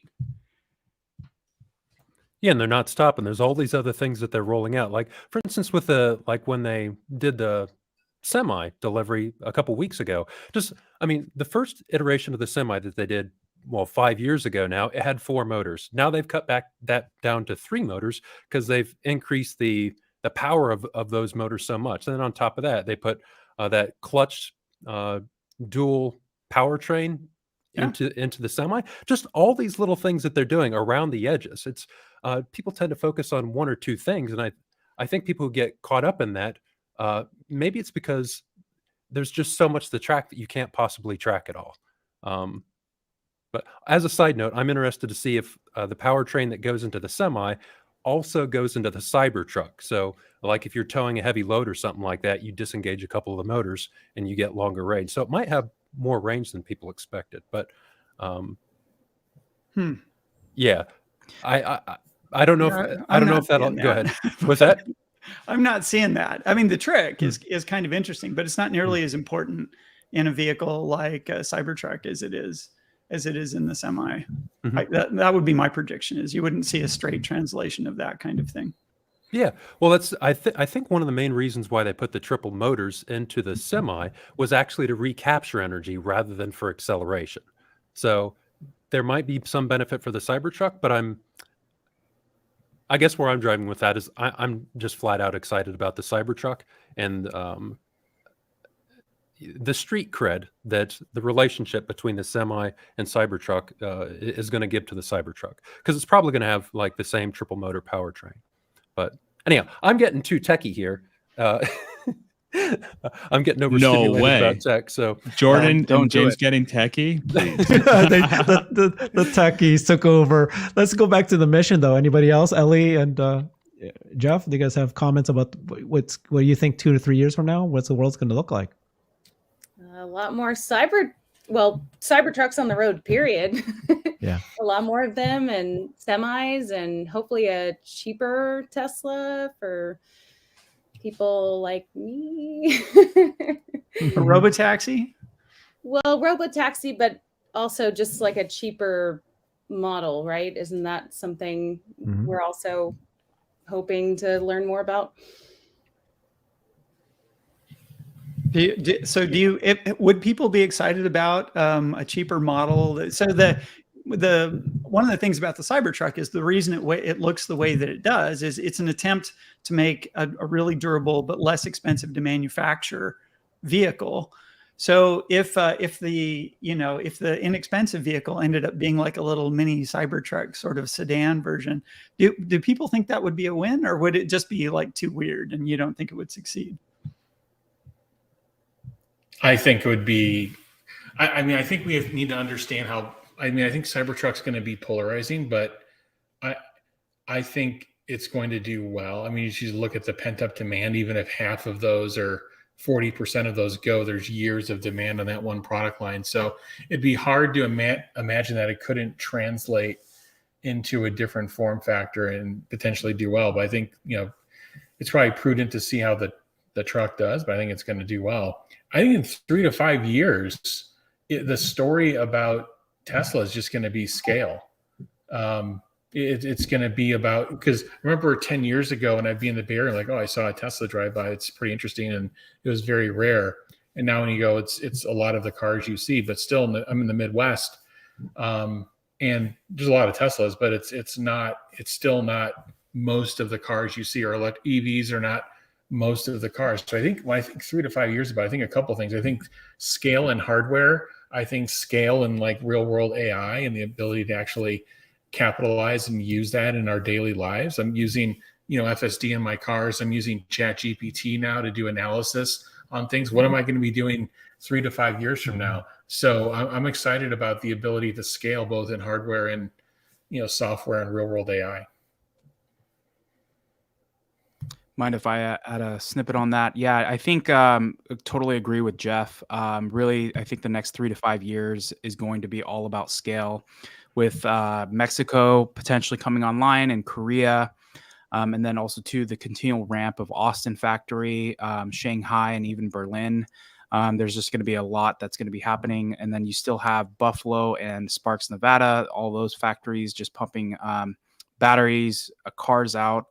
And then also too, I'm really excited to see where FSD is going to be. and then along with the cheaper car, right? Which is, I think, what Franz was potentially alluding to is like what he's most excited about is potentially this, new product. It could be the cheaper car, maybe it's something else, but if they pump that out, it'll be really interesting to see like, where are they going to do that out of, which factory, if not multiple factories. But that's what I think is going to happen in the next 3 to 5 years as we look back. It's all going to be about scalability along with, adding some new products along the way with FSD ramping.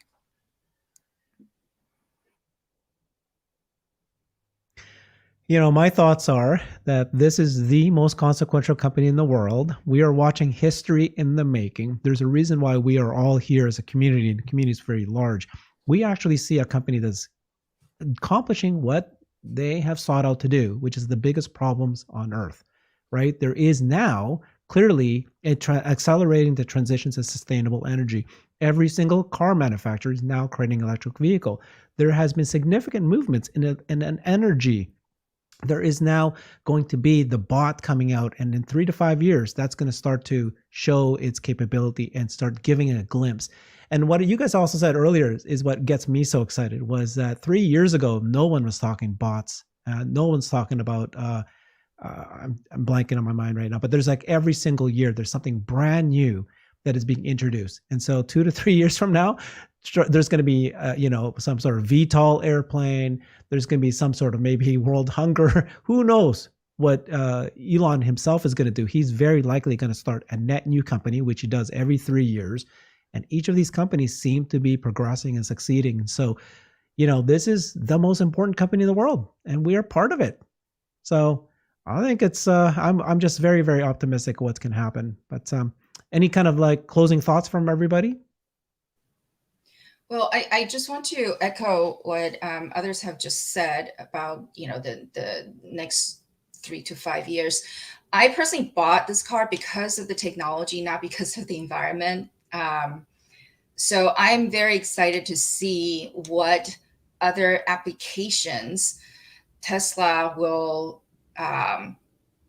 or other new products that Tesla will come out with these technologies that they're developing. It's not just the car, but the software, the AI, the deep learning, the robots, the FSD technology. I'm thinking they can branch out into other things. So that's what I'm most excited about.